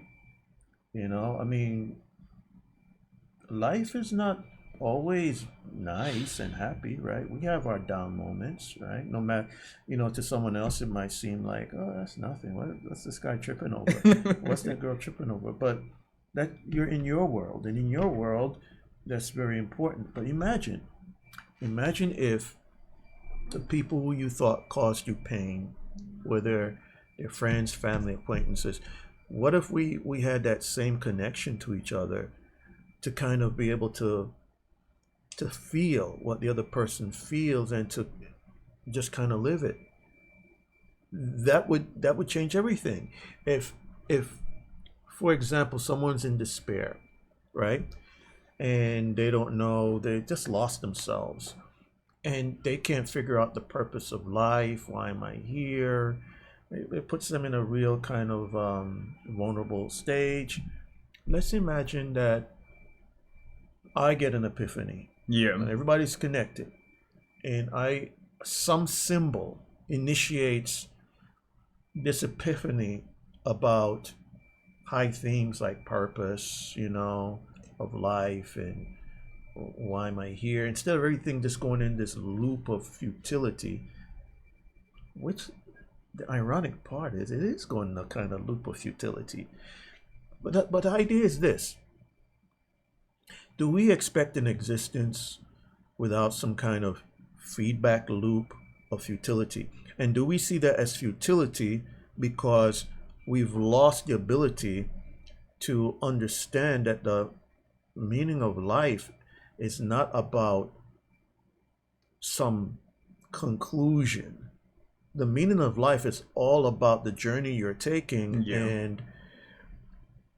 and being able to capture the essence of what it means to be alive rather than getting to some destination. True. Right? So imagine we're always chasing happiness. It means that happiness is continually running away from us. Fair point. Right? But if we like right now, you, me, you guys out there, if you like take this moment, like, oh, AOT, we got a chance to sit here, talk about it, watch, it's great. Even if you find like little issues in it, it was an experience that we're all sharing. True. Right now, right? The funny thing is, I mean, I can imagine how persons who've been, watching from the start is one thing, but even reading from the start. Because from the anime perspective, this has been 10 years. If you've been watching from the start, wow, that's crazy. Yeah, I haven't been watching from the start. Just this year. Salute to you guys that have been waiting for 10 for years. For 2,000 years. 2,000, yeah. 2,000 years. Yo. 2,000 years to figure out what this thing is all about. True. Again, True. Time is relative. We'll get to that. We have to talk about that Eren thing. Right. One way I kind of look at it too, like I was saying, I think I might have said to you before, I might have been one of my brethren, probably said it if you're watching, that we only saw, before this episode, we saw Ymir's eyes open when Eren talked to her, and then we thought she was free. But after Eren talked to his friends again, say, oh guys, I'm not gonna stop. The only way to do this is kill me. And we saw their eyes blocked out again. I was saying that kind of symbolically means, did they really get their freedom, so to speak? So in terms of this rumbling stomping, by killing Zeke, might have been a momentary thing where Ymir gave Eren free reign, but she's still a slave to the royal blood. So killing Zeke that could be a way of looking at it as well. So yeah, I think that's a reasonable way to look at it. There's that. Yeah. So there's that. Of course, after that we have, Armin getting the past characters that have died throughout these seasons and come back to help the rest of everybody. Of course, we have Falco, who, came back as well. And I was telling you, persons were fooled in the trailer. They thought Mikasa sprouted wings. I don't know if that caught you as well. I don't know. I have so much to say about that kind of stuff. But it made sense from the build-up from last episode because, of course, Falco, he's a Jaw Titan, but he became a Titan by getting Zeke's, spinal fluid.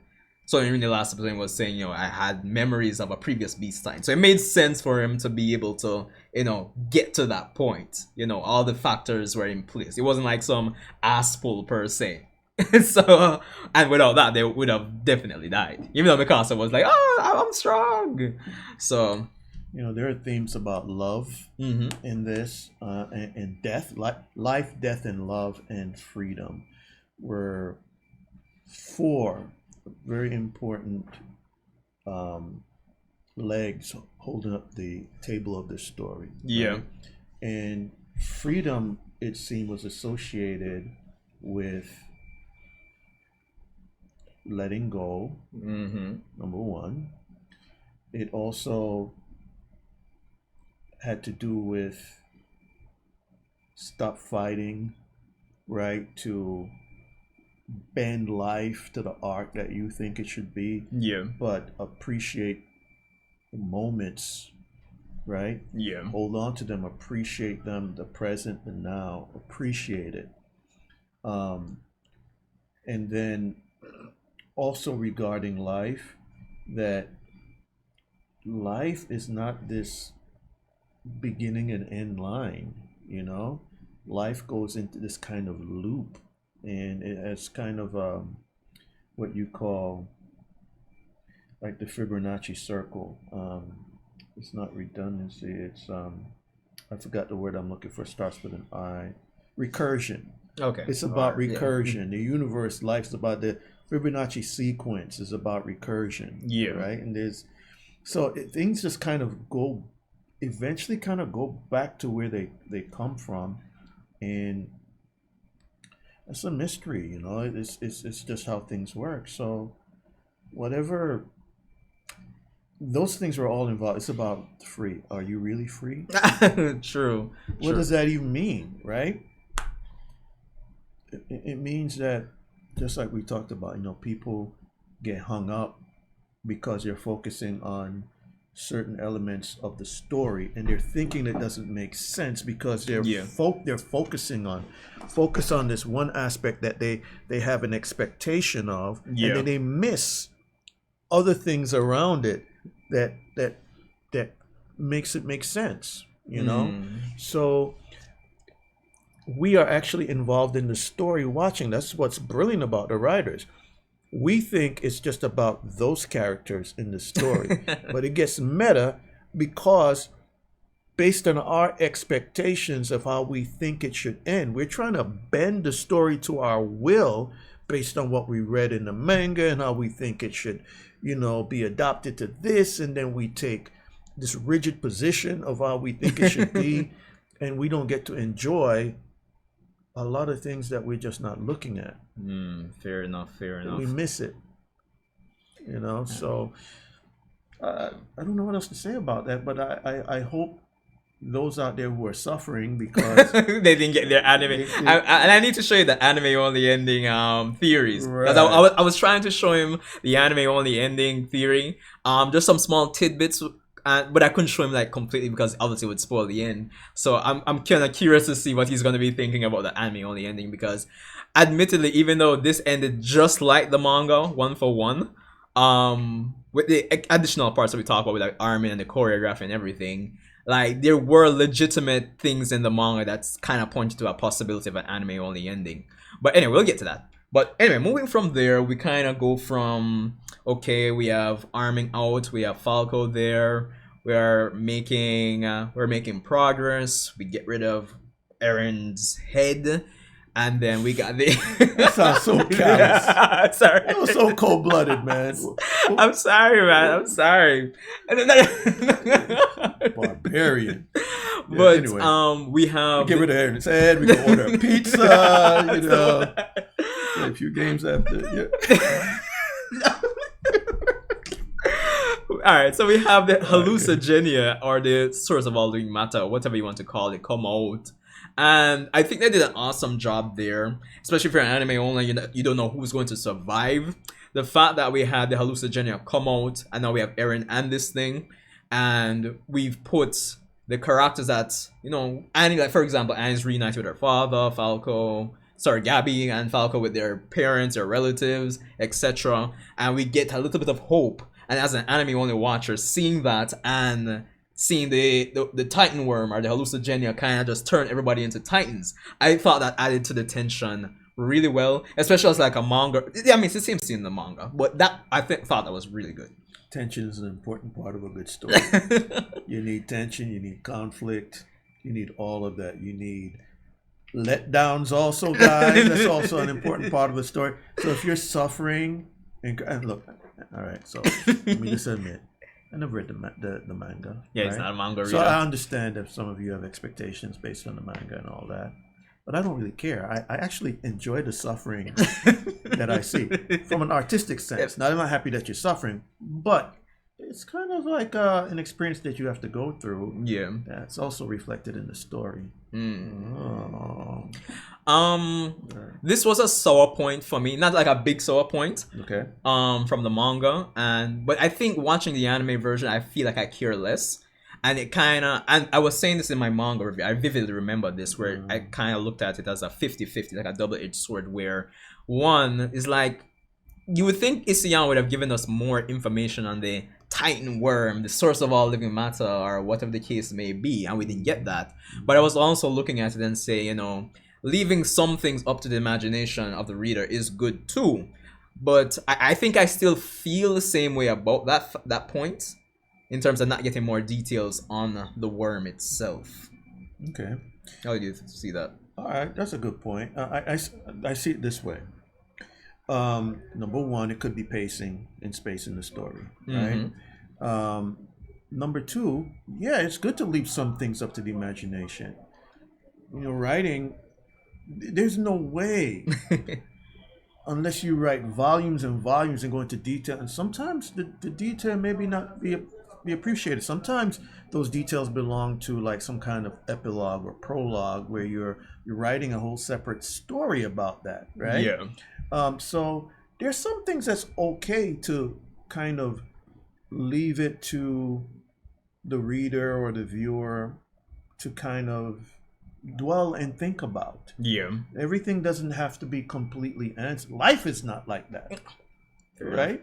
Which might tie back into what you said in our conversations before, where you think that some persons, even not just Attack on Titan, but just any work of fiction in general, maybe when they get older and if they revisit it, they might feel differently about it. Exactly. A piece of art will constantly change throughout your lifetime, right? There are probably animes or just regular movies that you watch when you were a kid and you haven't returned back to it yet. Maybe as a kid you got certain things from it, or maybe you just thought it sucked, right? Because you had not matured, just psychologically, socially, to kind of get a lot of the things there. You look at it later and you go, wow, this is a dope movie. Yeah, it's happened to me. I can tell you right now.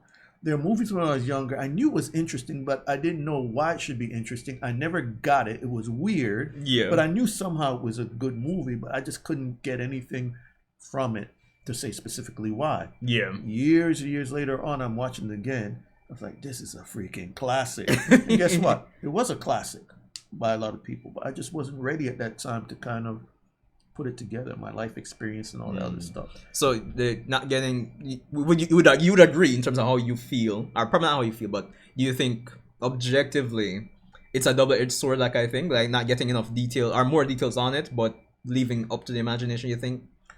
In terms of your it's for some people it would be a double-edged sword. It all depends on your personality and what you're looking for out of the experience, right? Fair enough. So for you, it was a double-edged sword. To someone else, they may be okay with that, right? So it all depends on the viewer. You think it took anything from the story, or it's just absolutely like a net zero? It didn't add, but didn't take away. It didn't add, it didn't take away. Okay, fair enough. Yeah. My opinion, anyway. All right, no pressure, man. Yeah. Definitely good. I definitely, again, kind of to backtrack to the visuals, I do love the scenes of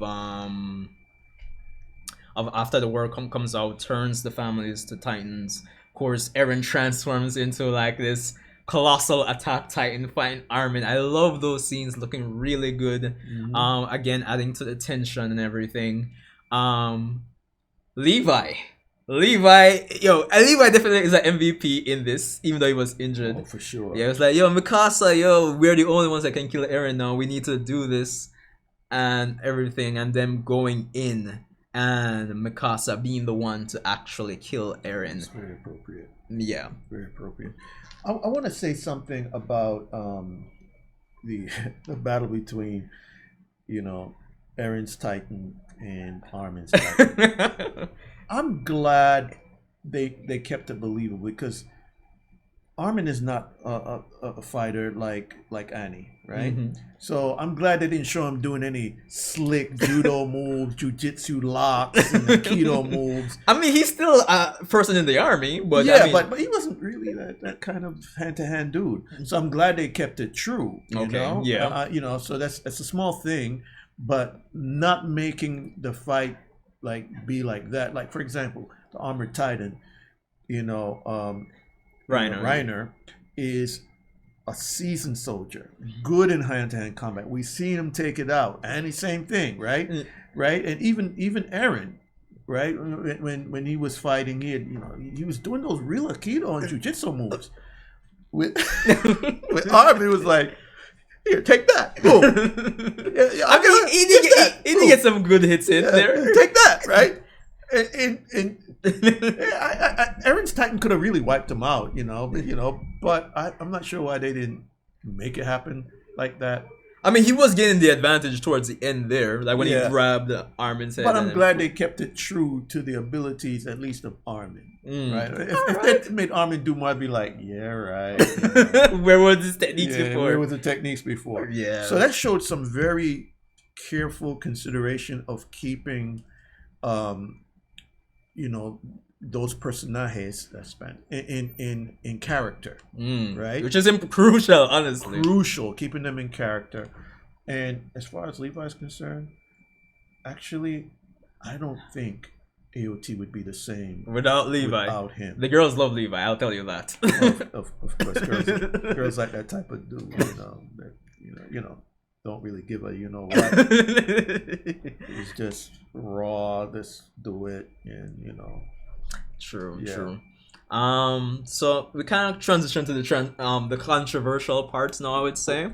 I think I love controversy. Yeah, I think we could subtract 1 or 2 points here or there based on back and forth and complaints we've gone through.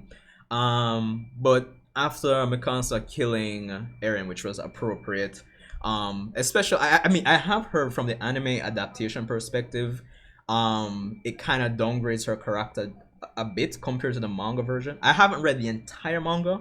I've read like season 3's content and upwards. But I have seen persons say that the anime had downgraded. So maybe if she was like a 7 in the manga, maybe in terms of how you view her character, would be downgraded to like a 5.5 based on how I. Let me see if I understand you. Mm-hmm. So they think that her arcing towards killing Eren downgraded her character? No, that's not what I'm saying. I'm talking about just the overall story in general from season 1 to now. Okay. They're talking about in terms, because you were saying she's a flat character essentially, which is really and truly tied to Eren. What I'm saying is that the manga kind of portrayed like there was more to her. Okay. Yeah. So if your view of her in the manga was like it's still flat, but it's like a 7 out of 10. Probably the impression I get from what persons have said is that your view of her would probably be downgraded to like a 5.5 watching the anime versus reading the manga. All right. I never read the manga, so I'm just telling you. I'm just telling you. Yeah. But so we do get into. Oh, before we even get into that, Mikasa's vision, her time with Eren in this quote unquote alternate take world, it could be the paths, just like Armin, it could be that because time passes different here, so they could have actually spent 4 years in the paths. That could have been it.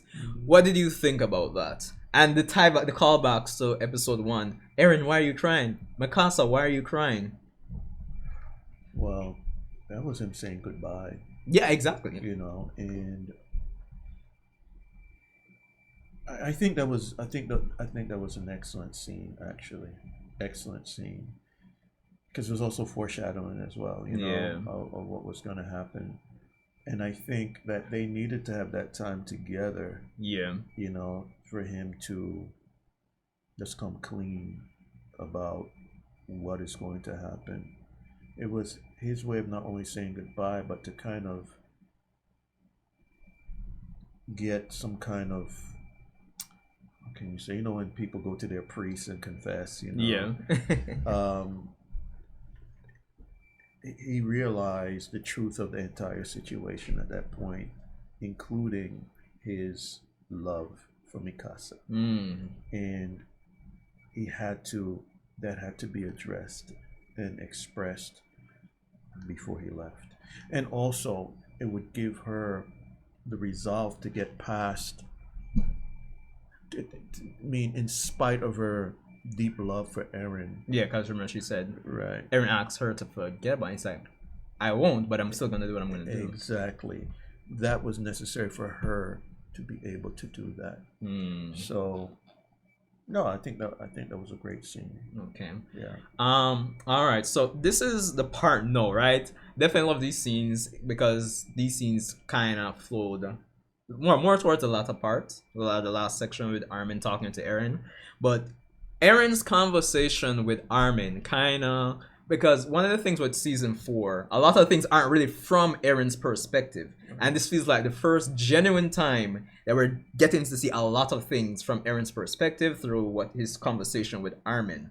And him saying, okay, first thing, I was trying to push you guys away, trying to turn you into heroes who defeated, the island devils, and tried to turn you into a situation where you could probably protect the island from reprisal from the rest of the world. Kind of like how, if you remember how the dynamic was in Marley with Willie Tiber, and the fact that the King of the Walls and the Tiber family kind of created this lie that, you know, they're the one that beat King Fritz and all that jazz and blues, which kind of is mirrored in the end here by Armin saying, I'm the one that killed the Attack Titan, you know? So there's that. What do you think about that first tidbit? Eren pushing them away to turn them into heroes who save the world. On one end, it sounds like bullshit. Yeah. Honestly, but this is a confessions of a dying person. So why would you bullshit them? Yeah. On your way out, you know? So, I think that, and everyone believed that, even Mikasa down to the end, that in spite of this little monster that Eren had become, that the real Eren was still in there. You know, just like previous when he was just a normal Titan, they knew that at some point, you know, whenever they died, cut his neck open, whatever, they could pull him out of there. There's this deep down belief, especially by Mikasa. Yeah. By that time, everyone was like, no, Eren's got to go. It's too much of a liability. You know, we love him. That's our bro, but he's dead. We got to get him, right? Yeah. No one represented that more than Levi, right? Because he always had that in his mind that we might have to gut this kid, right? Right? And everybody, as much as they loved him, they were like coming to some kind of consensus. Yeah, we're gonna have to do this. Mikasa was the last holdout.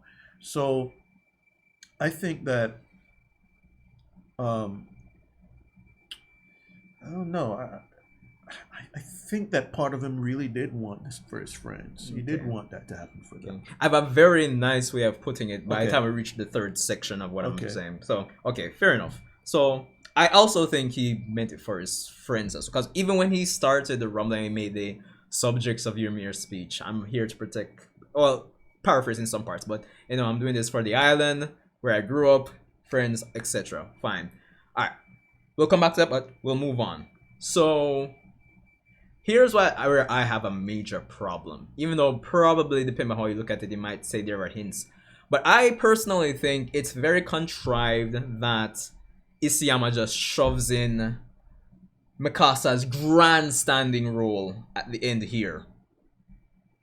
Why?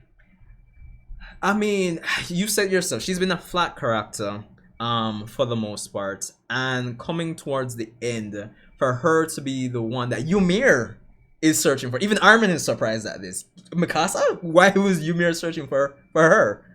Why? You know?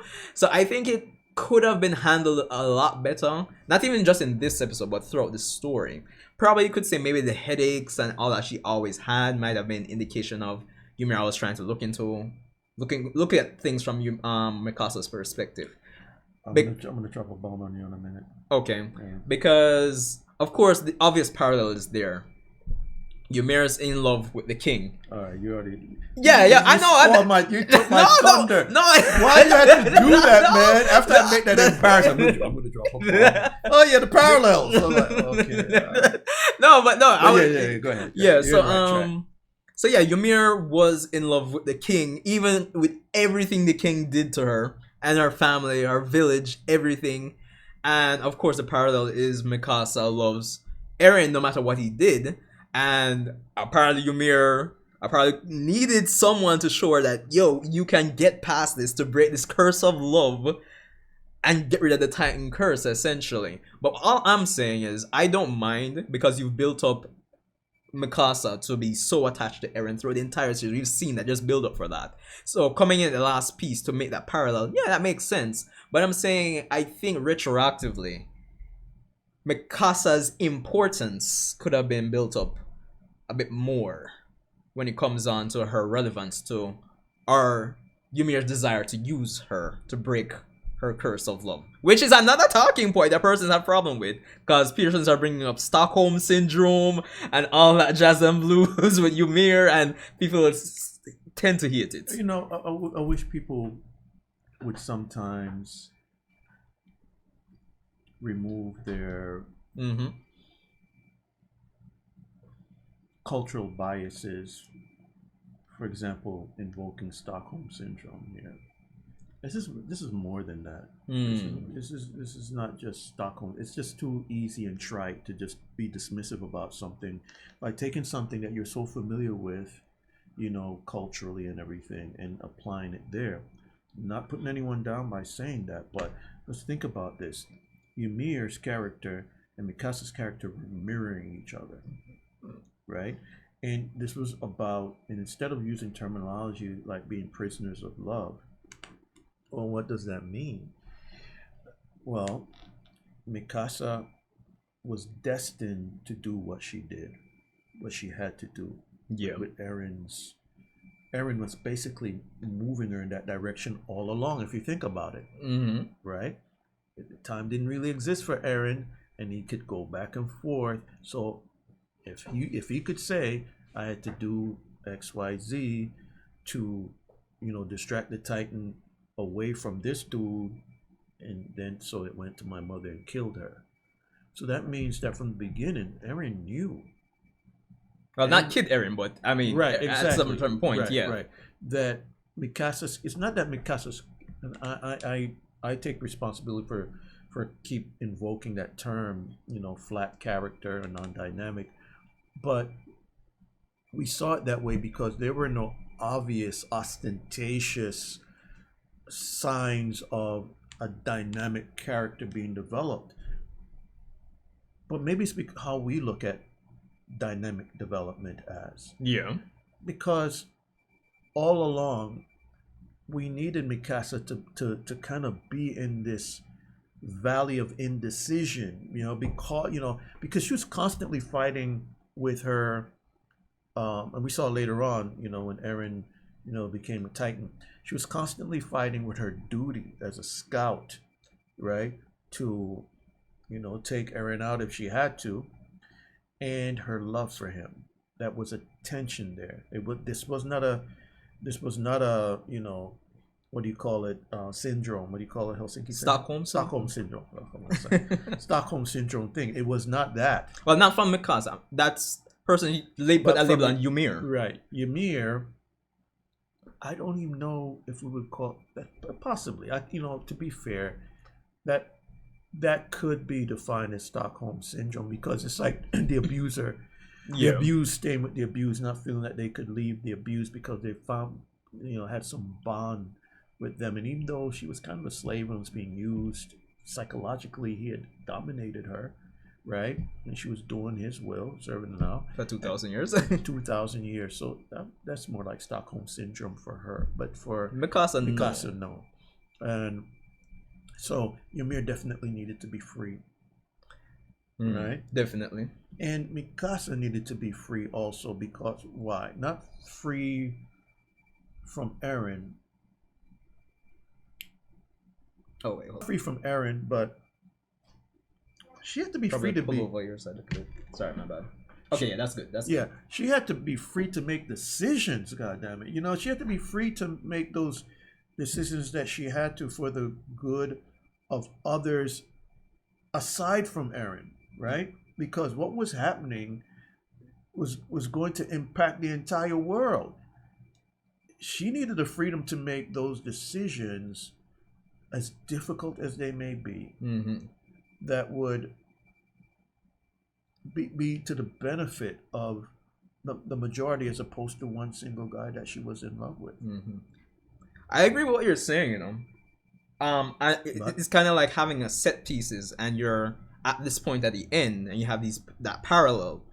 I'm just saying, retroactively, Isayama could have done, if it was even just one throwaway scene where you might have been questioning, what was the point of that scene? And probably get to this episode and you think, Max, oh, so that's why. Yeah, because there's, you know, she was kind of like a zombie. Yeah, that's what I'm saying. That's what I'm saying. Yeah. To me, it's a bit contrived, and I think Isayama could have done a better job at actually hinting at that. Granted, as I said, admittedly, she always had the headaches, and it seems like it's implied that it was Ymir that was always. You're right. Right. I think they should have. They could have at least shown a point of tension where she at least got angry that she was even still fighting with these feelings. Because normal human beings, we go through this phase where we're like, why the hell am I even doing this anyway? Yeah. I don't know. You know. Yeah. So, or even if it was a scene where she was like somehow drawn into the paths or something like that. Something just, but it would have to be like something very ambiguous that the viewer wouldn't be able to really say, what's the purpose of that, you know? I guess they had to really treat her character delicately like that because it was so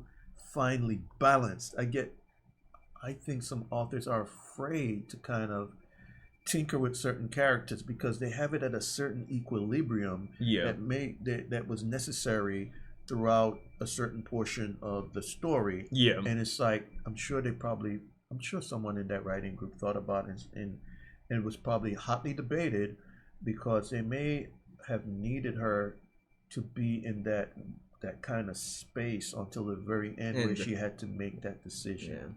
Because it made that one last thing that she had to do even more like, wow, a big deal. Whereas if she had been going through this, I might have to kill this dude or whatever, I'm being oversimplistic about it, that it wouldn't still have the same effect as someone who had been in love and so devoted, and at the end she had to do it. It's still a negative. Not the actual act, but the lack of build up. It's still a negative for me. I can't pretend. Okay. No. That's fair. That's fair. Again, and I didn't read the manga. But I give a certain amount of leeway to that because it didn't add or take away really from the story. And in one end, yes, you can argue the character could have been made a little bit more dynamic. But the way it was, did it take away from the story? That's the other. It didn't really take away from the story, but it's just in relation to her having such a big role in the grand scheme. Not that she was always an important character, but a role to this point, to ending the Curse of the Titans. How do you imagine her if you were to have an alternate Mikasa? How would you imagine? Personally, I don't have a problem with her character now. What I'm talking about is just in relation to her.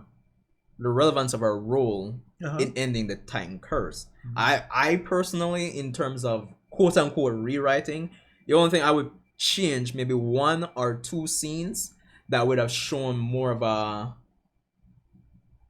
direct but still ambiguous connection to her connection to Ymir, or being needed by Ymir.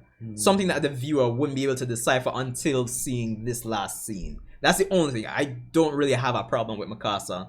Really and truly. Okay. I'm just trying to figure out how they would write that. It can be like for example, when I showed you the scene of when Eren became a Titan and the Titan regeneration steam, and I brought it back to an early episode when he hit his head and he had the steam. It could be something as simple as that. This is what I'm referring to. I know what you're doing. I'm just trying to put myself in the place of the writer and say, okay, how would you do character, how am I going to do this without? Because sometimes writers treat their characters like they're babies, and some babies they're very delicate with. I think Mikasa's character was probably one of those babies they were very delicate with, and they couldn't bring themselves, just like Mikasa, to killing that image of that baby because they had so much love for that character. That happens sometimes. But your point is taken. It's really and truly that. So I'd have to take that away from Isayama for this. But I mean, moving on again though, it's the conversation continues with Eren and Armin, and Eren saying why he did what he did, ranging from I caused this to happen. I didn't know if you guys are going to survive. I'm seeing the past, present, and future all at the same time. I mean, what did you think about that conversation? Because, as I said, they changed. If anything, we can check out the manga version if you want. But the dialogue flowed a lot better coming from the manga to the anime for that specific scene. Isayama did an excellent job of rewriting it. Because one of the lines from the manga, unfortunately, and persons were calling Isayama out on it, was Armin thanking Eren for becoming a mass murderer for our sakes. Which, that line.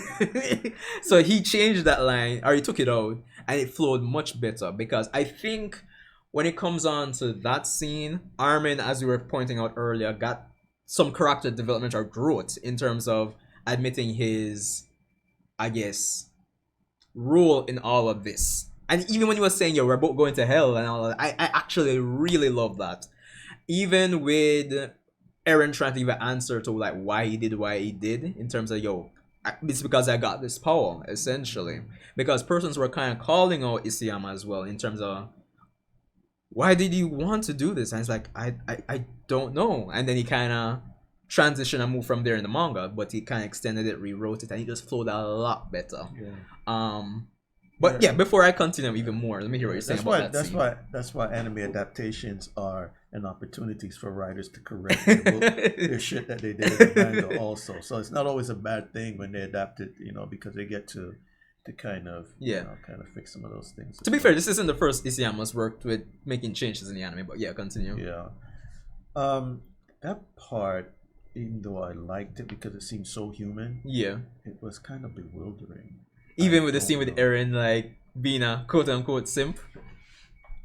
Yeah, it was like, dude, you just killed 80%. You just killed 80% of humanity, and that's the best you got. But then he mentioned having that power, kind of, because he mentioned that too, and that's a theme that we watched in the previous time. That all that power, because he had the power, right? And when you have that kind of power, you don't consider what you shouldn't do. You always think about what you can do, right? Mm-hmm. It's like a theme we've heard in Jurassic Park. Scientists were so, busy thinking about what they can do. They never thought about if they should, right? So he mentioned that. He mentioned about the power, and he didn't really go into the weeds about how that affected him. I don't think he had to, because he didn't go. Isayama didn't. I guess that's just my assumption in terms of time constraints. Yeah. But he didn't go that far, because I said that's additional or new dialogue, right? And I remember writing a very lengthy YouTube post in regards to Eren's character surrounding the line of saying, I don't know why I did what I did. And essentially, Arthur, even to wrap this up in one big bubble regarding his priorities, because I feel like I'm all over the place here, so forgive me, guys. No, we're following you. So yeah, he did it for his friends, the island. Even though in this episode he said he admitted I thought I was doing it for you guys, but at the end of the day, Eren has kind of mentioned before that, yo, if you try to take my freedom, then I'll take your freedom from you, which aka your life, essentially. He's mentioned that, and that's how he is. And we've also established that Eren has never changed, essentially. And really and truly, after living a life of always being defeated, being put down, struggles and everything, getting the power now is just symbolic of, I can carry out being who I genuinely am, unapologetically, on a grand scale, essentially.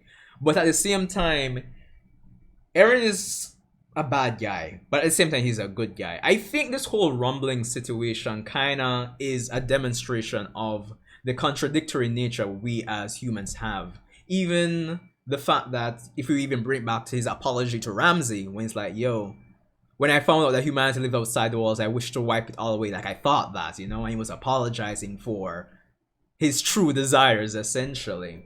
So it's like, if you want to view Eren as a good guy, I mean, he said it himself. He tried testing the water to see if the future he saw could be changed, and he tried here and there, and then he eventually just kind of committed to it. But it's kind of like this whole human nature dynamic within Eren, where he knows what he's doing is wrong, but he wants it, We saw that in Death Note. Yeah. We saw that in Full Metal Alchemist, and I'm sure we'll see that theme, this contradiction in human beings. Wanting to do good, right? Identifying all the evil, wanting to change it, and then becoming the evil, trying to change. Essentially. Right? Once they receive that power, it's intoxicating. They become arrogant, filled with pride, and they become reckless in their execution of whatever plans they have because of the tremendous power that they wield. They don't see consequences the same way. They lose their empathy with the rest of humanity. So they lose a little bit of their, sometimes more of their humanity, when they achieve some of this power. True. And then I can even bring back things to Eren's policy of doing things where if you take my freedom, I need to take it back. And if the world has kind of put him in a cage, so to speak, then I guess by his policies, by that logic, he'll want to actually wipe out the world. So I think persons kind of got hung up on the, I don't know why I'm doing this, when all the information was there. It was kind of more like a read between the lines thing. And even them kind of flashing back to his birth when his father said, "You are free." I think that was kind of solidifying that as well. Yeah, I don't know why I'm doing this is another way of saying I don't understand why I did this. So when someone says I don't know, it's not always a bullshit excuse like what it can sound like. Yeah. It could be him just not really understanding the nature of what he had, and then completely losing sight of how it would impact everything else. Because when you're so focused on the objective, you're not looking at the peripheral damage. You're not looking at the collateral. You're just looking at the objective. Thanos was the same way, right? And all those other villains who had this great idea of how to make the world better. Saying if you want to make an omelet, you got to break a few eggs. That's the mentality. And when people do not look or do not give any importance to the collateral damage that they're forming, and it's complicated, right? Yeah, because I mean, we can put his character and who he always has been into the frame as well. Yeah. But at the same time, we still have to factor in that past, present, future. And I like how Armin was saying that, yo, what do you mean? You were the one who did this. It was up to you. And, of course, we still have to factor in. It's like, yo, it's like Eren gave up and committed to, like, the future can't be changed. It's deterministic. Because he was saying that. It's like, yo, I tried seeing if... Yeah. He didn't have all that power. He realized he wasn't powerful enough to change the outcome of what was always going to be. So it's like slave to freedom, one thing, but it kind of comes back to what Zeke was saying in his conversation with Armin, that probably death will bring relief. Yeah. And it seems like Eren is genuinely free now. If you want to look at it like that, he's free from his fate. To the boy that sought freedom, he just couldn't be free until he died, and there was no going around that. It's just his destiny, his fate, if you want to look at it like that. I'm actually here looking for that long time post I made on Eren's character while we continue to talk, because we're kind of reaching the end. But yeah, I don't know what do you want to say about that. Yeah, but in that same conversation, Zeke's freedom, because Zeke, you can see he lit up after, right, the baseball. Zeke was thinking he's just ready to die. Zeke was resolved. He had resigned himself that the freedom he's going to get is to die, right? And he mentioned that until he looked at the leaf in Armin's hand, because Armin represented hope, optimism, and that was symbolized by him seeing a leaf in Armin's hand. So he was actually almost infected by the optimism of Armin, and then he saw the baseball, which turned that. So even his freedom then was not necessarily in death, but in life, a life that he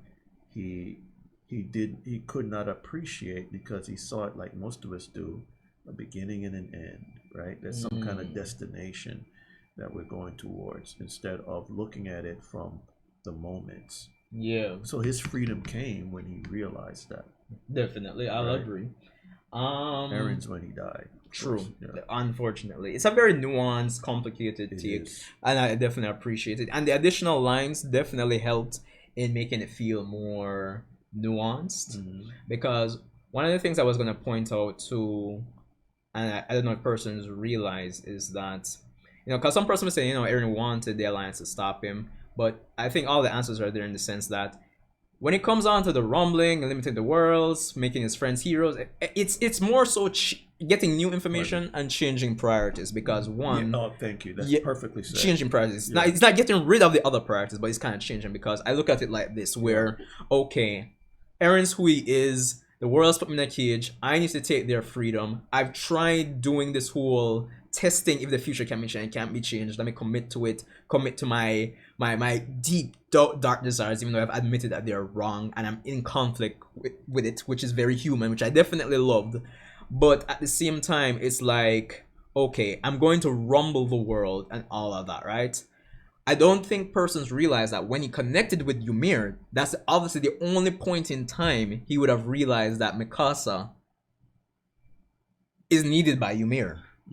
And it's like the unspoken narrative where, okay, obviously his priority would have changed. Like, I still want to rumble the world. And like he was telling Eren, like, not Armin.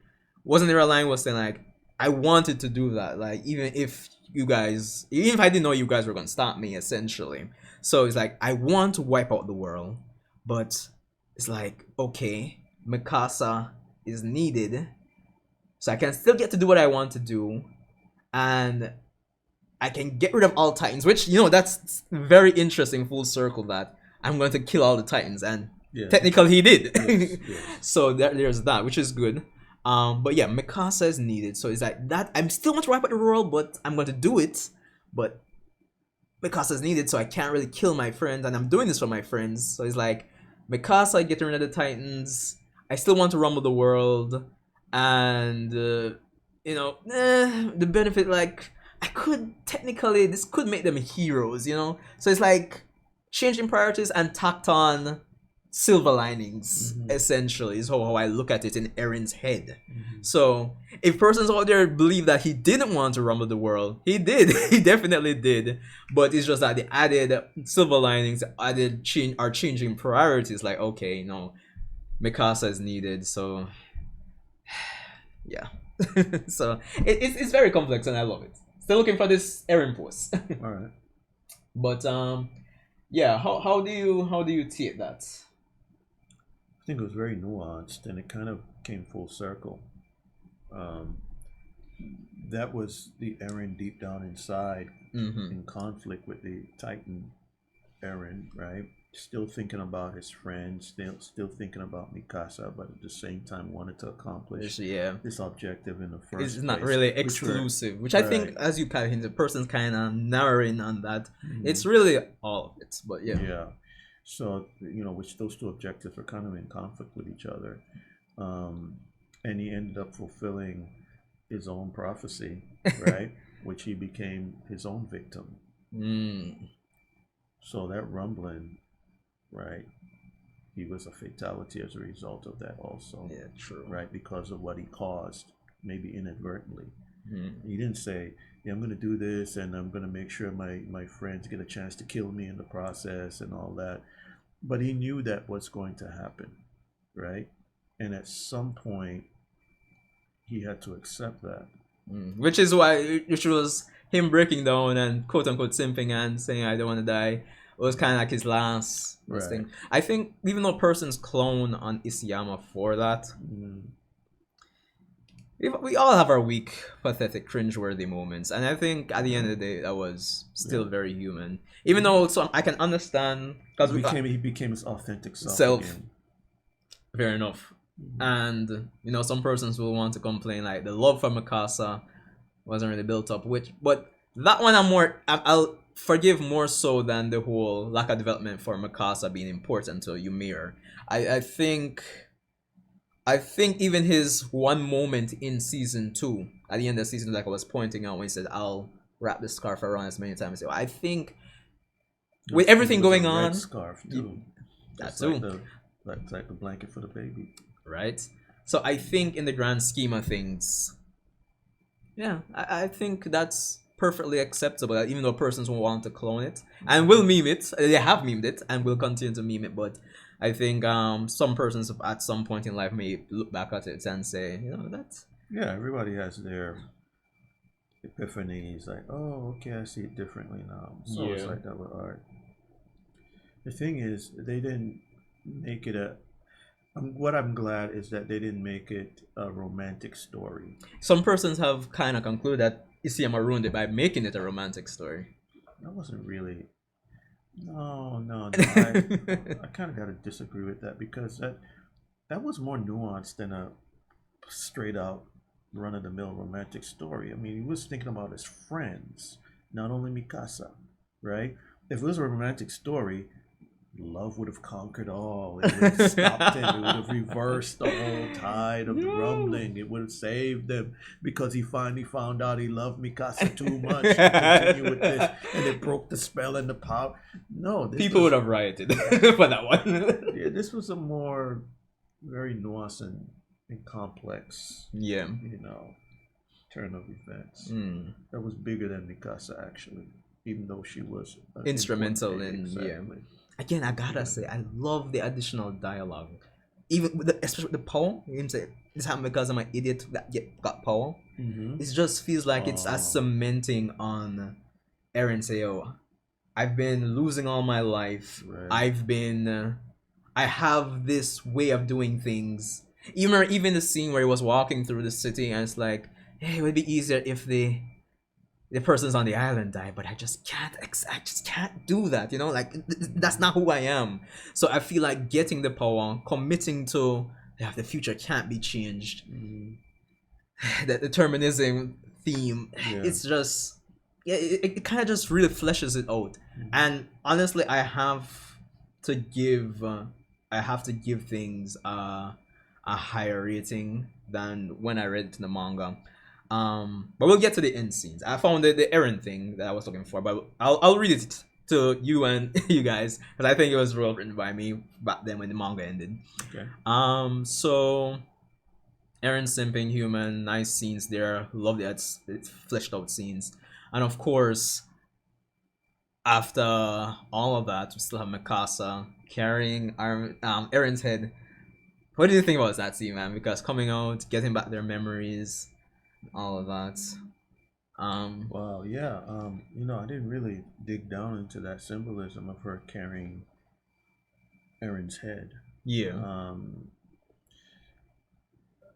Wow. I'm seeing it, and it was very epic and emblematic in ways that I had not paused like everywhere else to like think about that, because that wasn't all of him, right? It was part of him, but it's a part of him that was the problem. Right? Yeah. And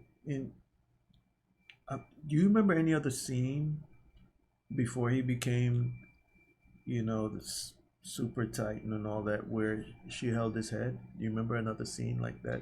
Yeah, like when she was like going for it's like, goodbye, I'll see you later, Eren. That scene. Yeah. I remember. Yeah, and that's how she saw him. Yeah, and funny enough, it's full circle because like I was telling, I think I showed you too that in the first chapter of the manga, that scene where Mikasa says, "See you later, Eren." That was the dream Eren had in the beginning of the manga, and they changed it for the anime. And you realize at the start of the last episode, they changed it back to that dream and says, "See you later, Eren." Exactly, and because that's how she saw him. His head in her freaking head. Yeah, I know. But I'm kind of wondering if Eren himself sent back that memory to his younger self. More than likely. That's a good question. Yeah. Because remember because remember when he got up.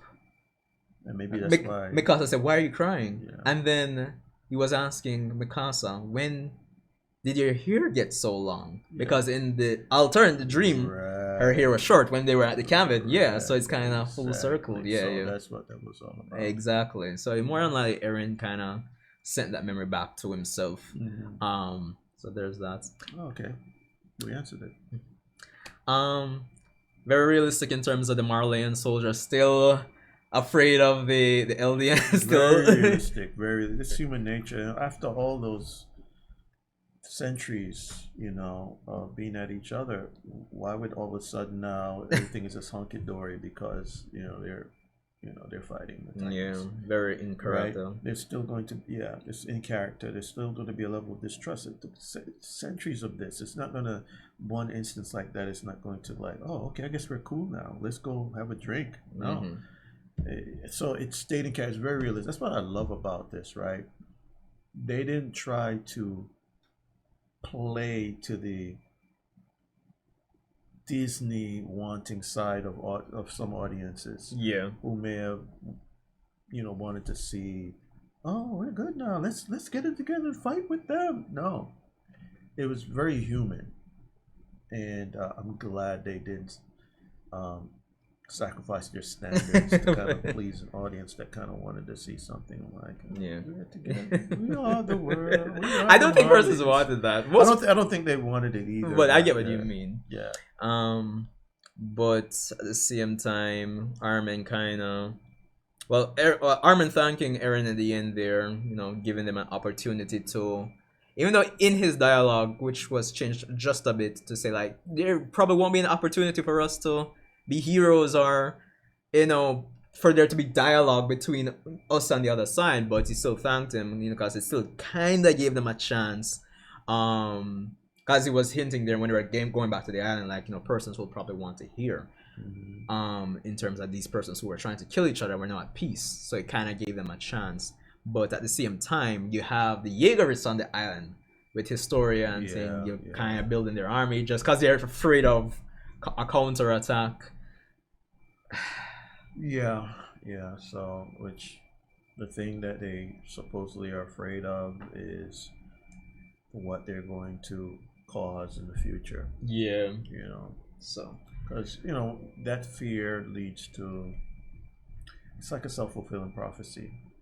It's going to lead you to build up armaments, and your fear is going to cause the other side to be wary of you. So maybe we need to build up armaments, just like the ancient Mayans versus the Eldians. The Eldians. It's that fear, and then probably propaganda, because someone can get power from that, right? If you are leading a people and you instill them with fear, you want more power, make those people very afraid. They'll do whatever you tell them, right?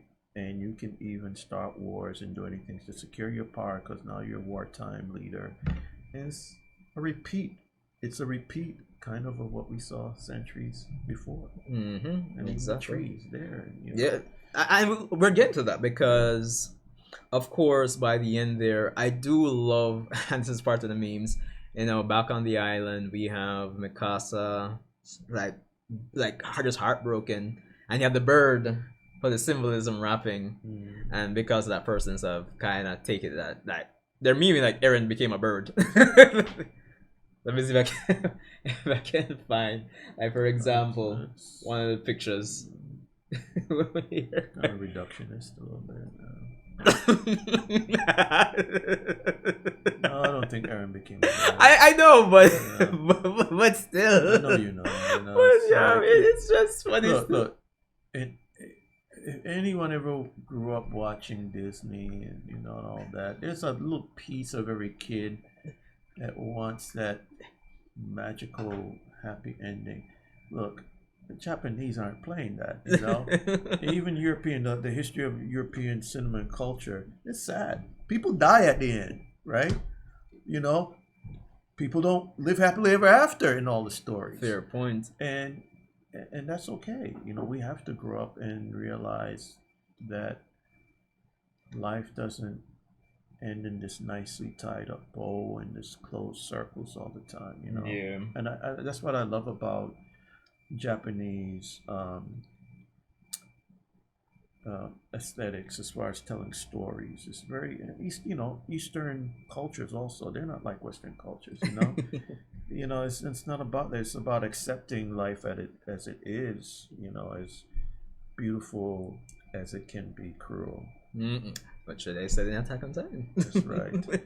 and I like that, because for me, having grown up in the West, for me it's liberating. It makes me free, because if you experience any failures or made any mistakes in your life, you realize that this is just a part of it. Doesn't define you. It's just life, and we're gonna meet up in disappointments and not being able to accomplish what we set out to do sometimes. Yeah. And that's just what it is. Right? But then again, like the baseball, there are all those other great moments that we can hang on to too. True. Eren's not a damn bird. I got people are joking. Oh, hold on. There was one thing I wanted to look back at that last scene and determine. A slave to freedom. Yeah.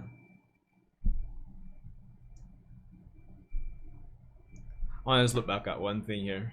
Can't be undone.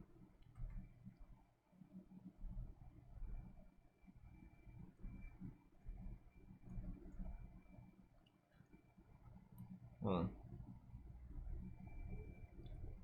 You know, the funny thing about this, right? I can't help myself. I've been kind of very professorial about Armin. And you know me, I'm kind of crazy too, right? Yeah. So basically, Eren is saying, "Yeah, I fucked up, and it can't be undone. So sorry. Now I'm gonna die. Good luck." Basically, you know, if you really just kind of break it down, right? You know, it's kind of like, yeah, I finally figured out that I fucked everybody's world up, killed 80% of humanity. You guys have to I left here to fix everything. You probably not gonna work. But I'm out. Peace. See you in hell. Yeah. Oh boy. No. What?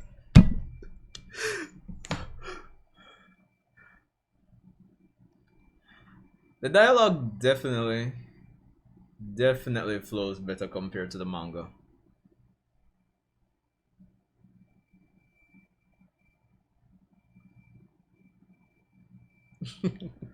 I'm trying to get the shell thing. Is this actually, is it as symbolic as you think? Do you think that that shell represents something? What does that shell represent? You have a shell. Oh, it would have been the shell like when they finally got to the sea. To see that they're, you know, it kind of represents their dreams from Armin's book, and like, you know, molten rivers of lava, etc., etc. And they finally got to the sea, and it was representative of the fact that, okay, yeah, we're finally here. There's something beyond the walls, but you know, also beyond the walls that we also have enemies and everything. But if I were to kind of try to pinpoint the shell and its meaning, I could probably just reduce it to possibility beyond a certain hell. There's something beyond the wall. There's another world, another life, Right. another possibilities. What is beyond your wall? Have you ever thought about that? What is beyond your wall? Do you have a wall? Yes, you have a wall. What is beyond it? You want to find out? Oh, Jesus, please. All right, so I'm just gonna read this, and then we wrap up with the last scenes. Yeah. So this is what I would have written regarding Eren after 139. So here we go. I want your opinion on it too. So alright, so I wanted to talk a little bit about Eren's progression from the end of season 3 when he kissed his story's hand till the heavily criticized final chapter. The chapter for me, let me just probably bring this over here too. Yeah, the chapter for me was a 6.5 out of 10 due to the fact that it really needed much more pages to flesh things out. Flesh things as best I thought Isayama possibly could have. A lot of things that shouldn't have felt pretty underwhelming, however we move forward. Like I can't phrase that wrong. Probably I'm reading too fast.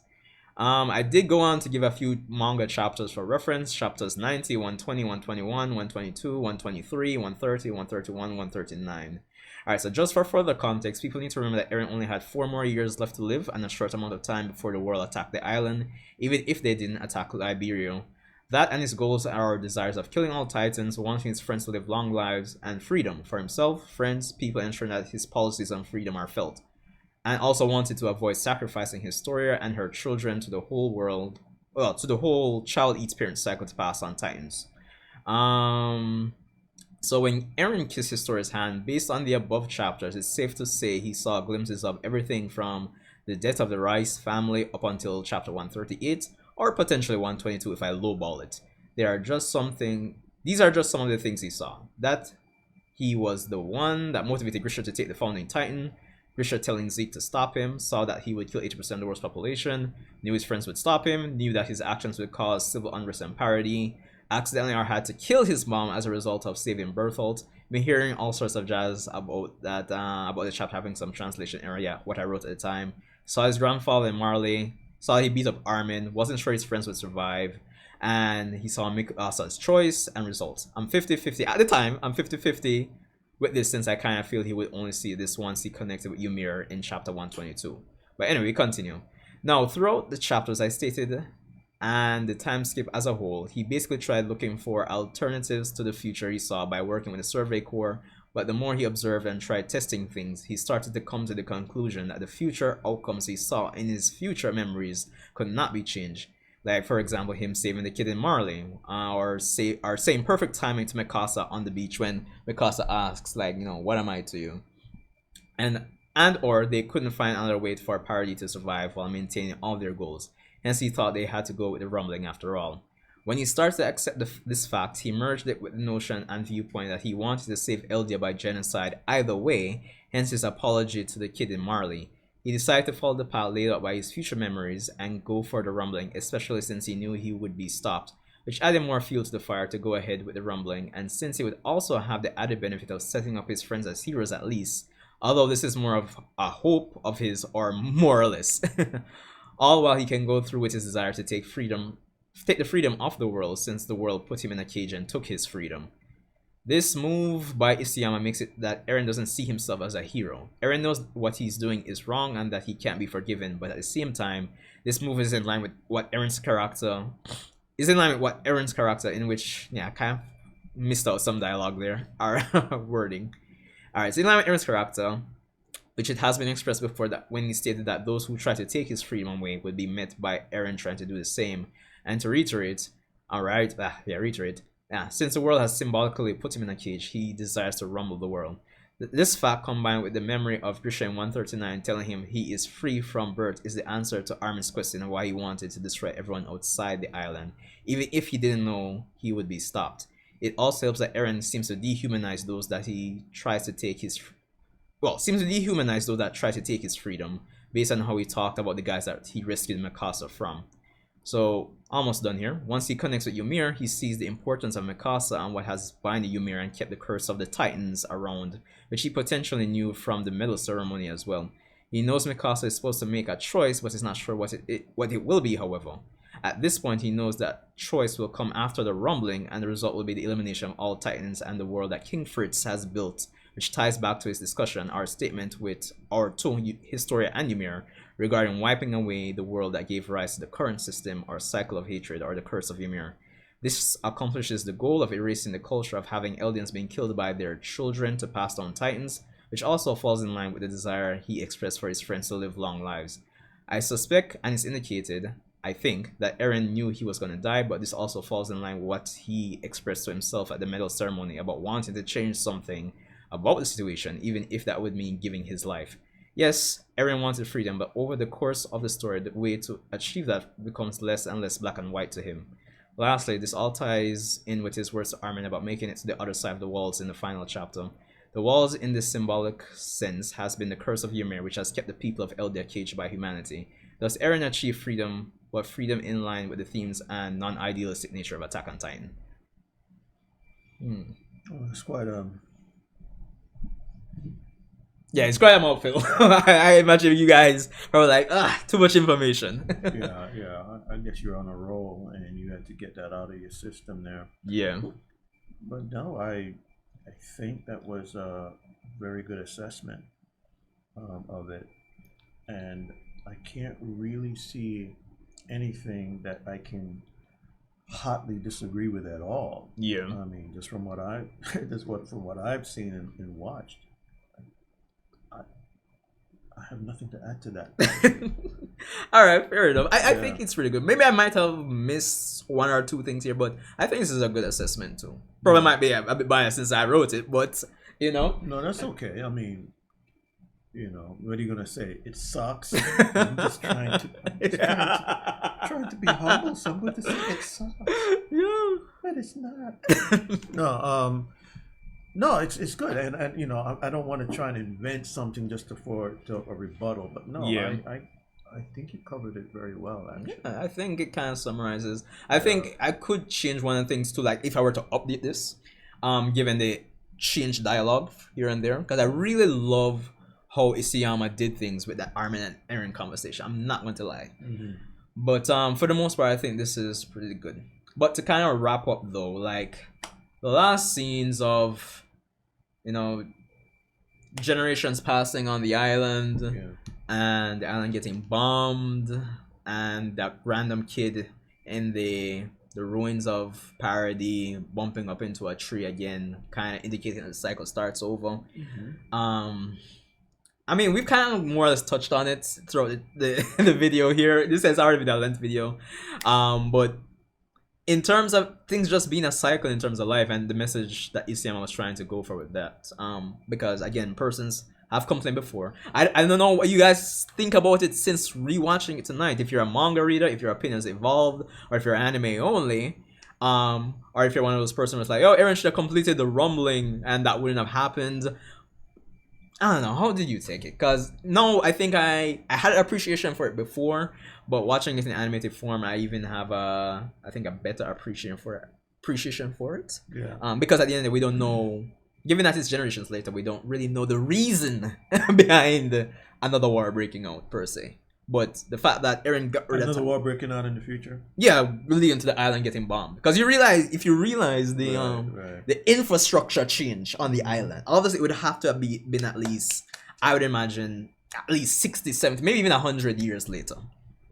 Human nature, man. I mean, do we really have to put a reason on it? I mean, it's human nature. But we saw what we saw. We had a foreshadowing of that on the dock when there was a standoff, right? Yeah. Because number one, you know, we don't know. You know, can you guarantee that you can't turn into Titans anymore? We had that. And then you have this radical group over here who are going to constantly stay in what they call military readiness in case, right? Yeah. You know, it could be because they really don't trust that peace was going to be maintained, or this is an opportunity for someone to kind of grab this kind of power, right? By always hanging this uncertainty over their head. And then in order to guarantee their own security, maybe even dominate and conquer another group that may pose a threat in the future. Could have been any host of reasons. We just don't know. And I think that's, looking at it now, I'm trying to remember my exact points from my video from probably 2 years ago.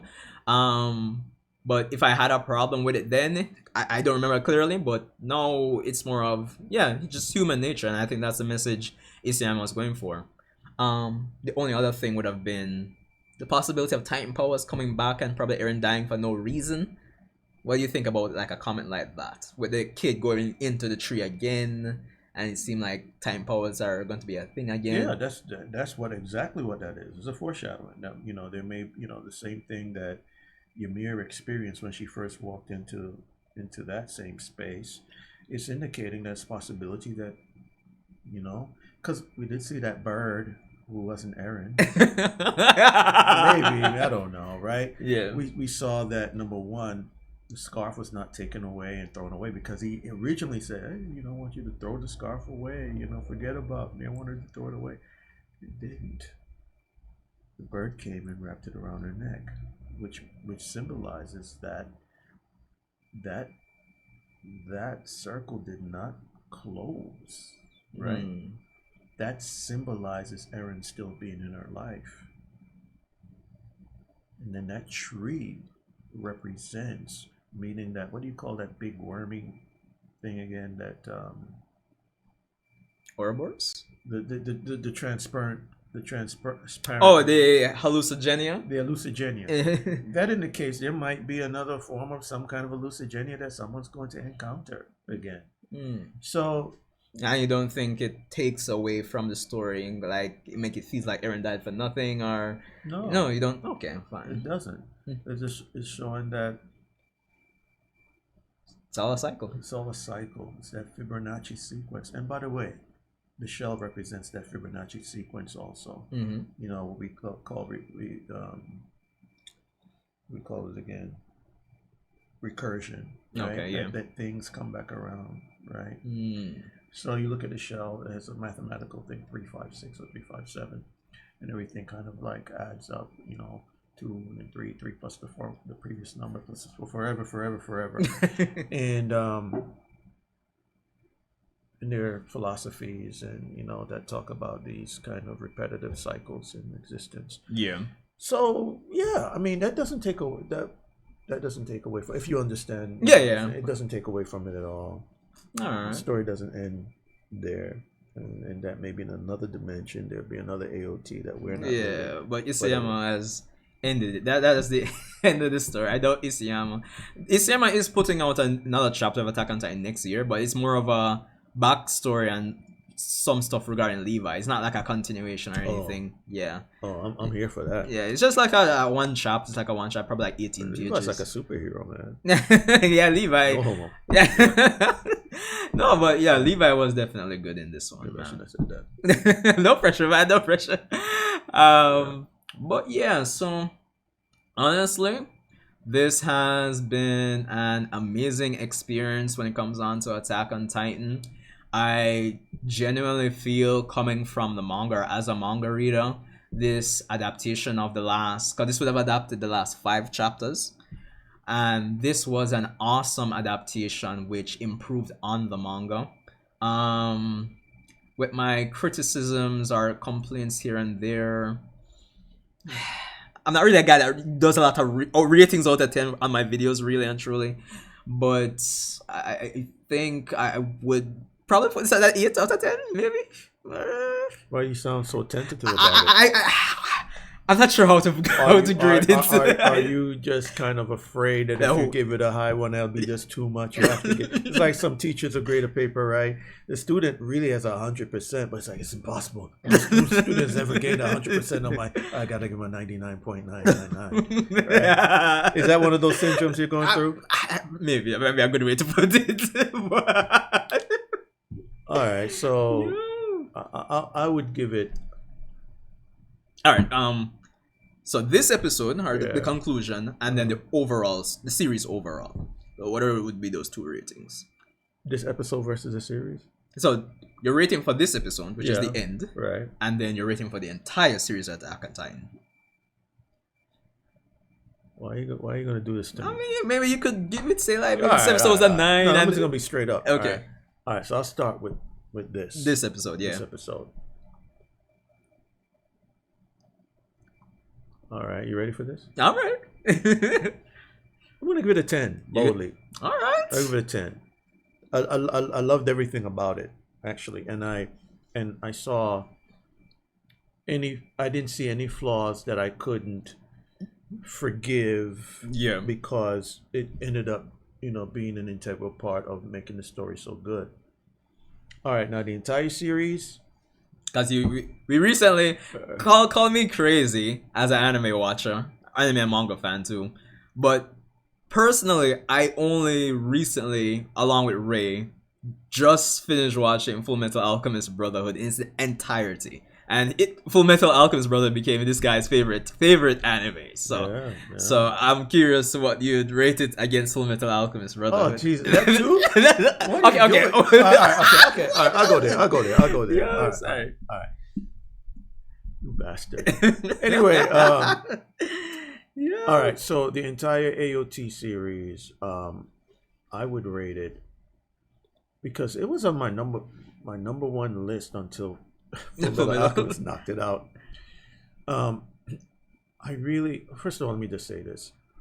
It was my reintroduction to the anime world, and I'd missed a lot over the years. And sitting down and watching it, it was not just something to entertain me. As you can hear just from, how I was communicating with Bunny here, is that I was pulling all sorts of things about, like I said in the beginning, life, psychology, all these insights that just went deeper and deeper and deeper. And I got a lot of that out of AOT. as my reintroduction to the world of anime, I'd have to give it a 9.5. No. Really. I know what some of the criticisms and complaints are, but I'm looking at it different. So my 9.5 is obviously not going to, reflect what everybody feels, because everyone is going to get something different from it. And I guarantee you, if you go back and watch the same entire series 10 years from now, you probably have a completely different experience, or a significantly different experience. So yes, I'll give the entire series 9.5. The last episode here, I give it a 10. Now, he wants me to compare this with Full Metal Alchemy. Oh, man. That's like asking a parent to choose which child you want to sacrifice and which one you want to keep on living. All right. It's a hard one, man, honestly. I never had any problems at all with Full Metal Alchemy. I was just curious to see where it was going. Full Metal Alchemy was well written. The characters well developed. A little goofier than AOT, yep. but it was that type of anime that it was. I mean, it had some goofy parts of it, but the storyline, the relationship between the brothers, again, they had another level of existential issues that you had to deal with in that anime that he and I spoke about almost every time after we finished the episode. And I would truly give, it was so relatable also, right? Because it was talking about, two brothers whose father abandoned them. They didn't understand why. Mother died. Oh, I'm sorry. I don't know who I'm spoiling. I mean, to be fair, most persons... Okay, spoiler alert. But I would imagine at this point, we're the one that are late to the Full Metal Alchemist party. Yeah. But if there's perchance anybody out there that's been on a pilgrimage to the Himalayas for the past 20 years and...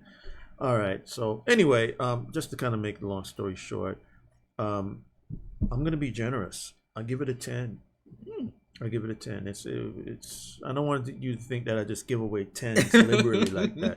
But I believe if you shouldn't fight with giving, whether it's a human being or something that you're evaluating, don't be afraid to give them the maximum amount if you think it really earns it, right? True. If you don't think it really earns it, then don't. But if you do, don't let yourself hold back because people are not going to believe and they're going to think. No, give things their due reward if you really believe they deserve it.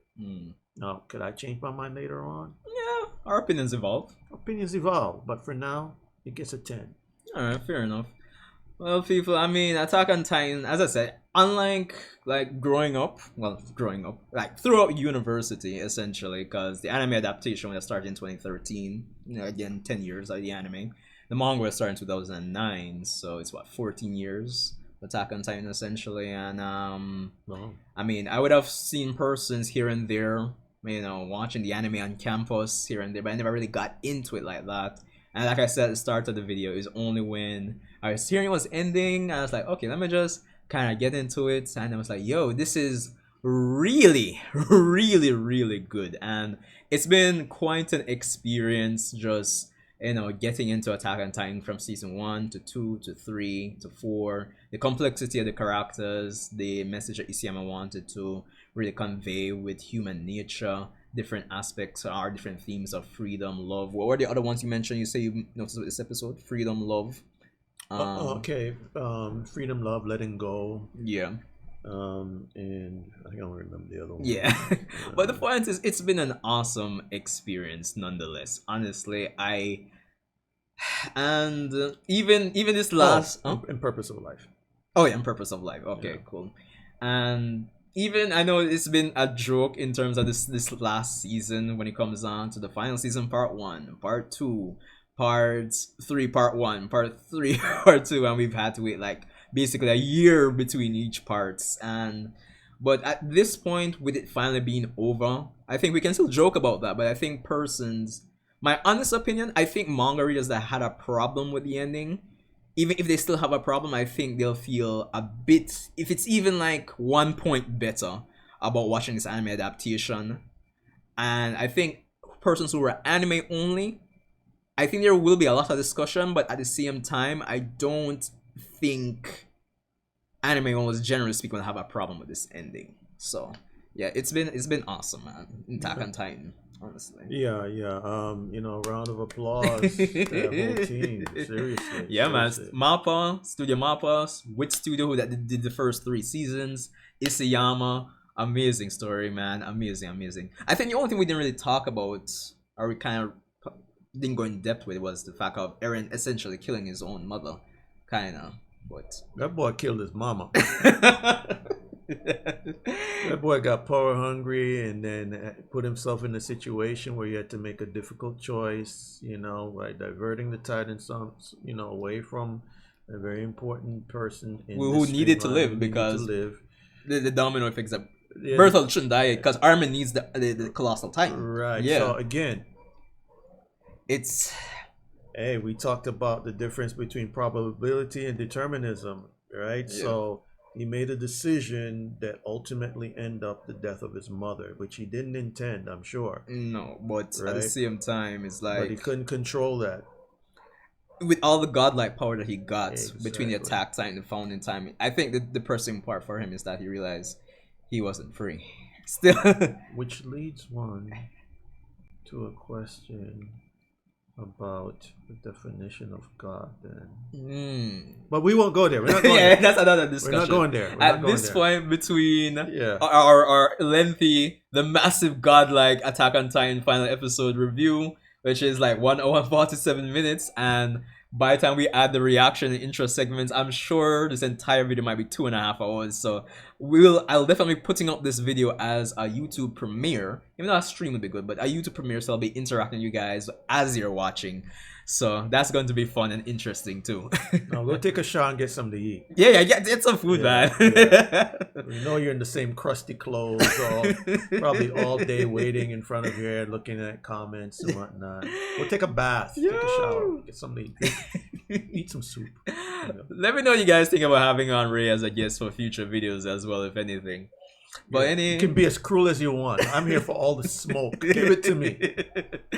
Any final words, bro? No, well, I want to say thank you, first of all, for inviting me to sit here. Like I said, I don't consider myself an expert in anime and mangas. I defer to you as my superior in that. And I still defer to so many other persons into the webs that are better than me too. But yeah. But I think it was a pretty cool combination. Basically, what we're doing is basically the talks we have, after, right? So he's the expert that I defer to because he reads the mangas, he knows the histories, he knows the different studios, the artists, the writers. I have to admit, I'm not that well versed in that yet, right?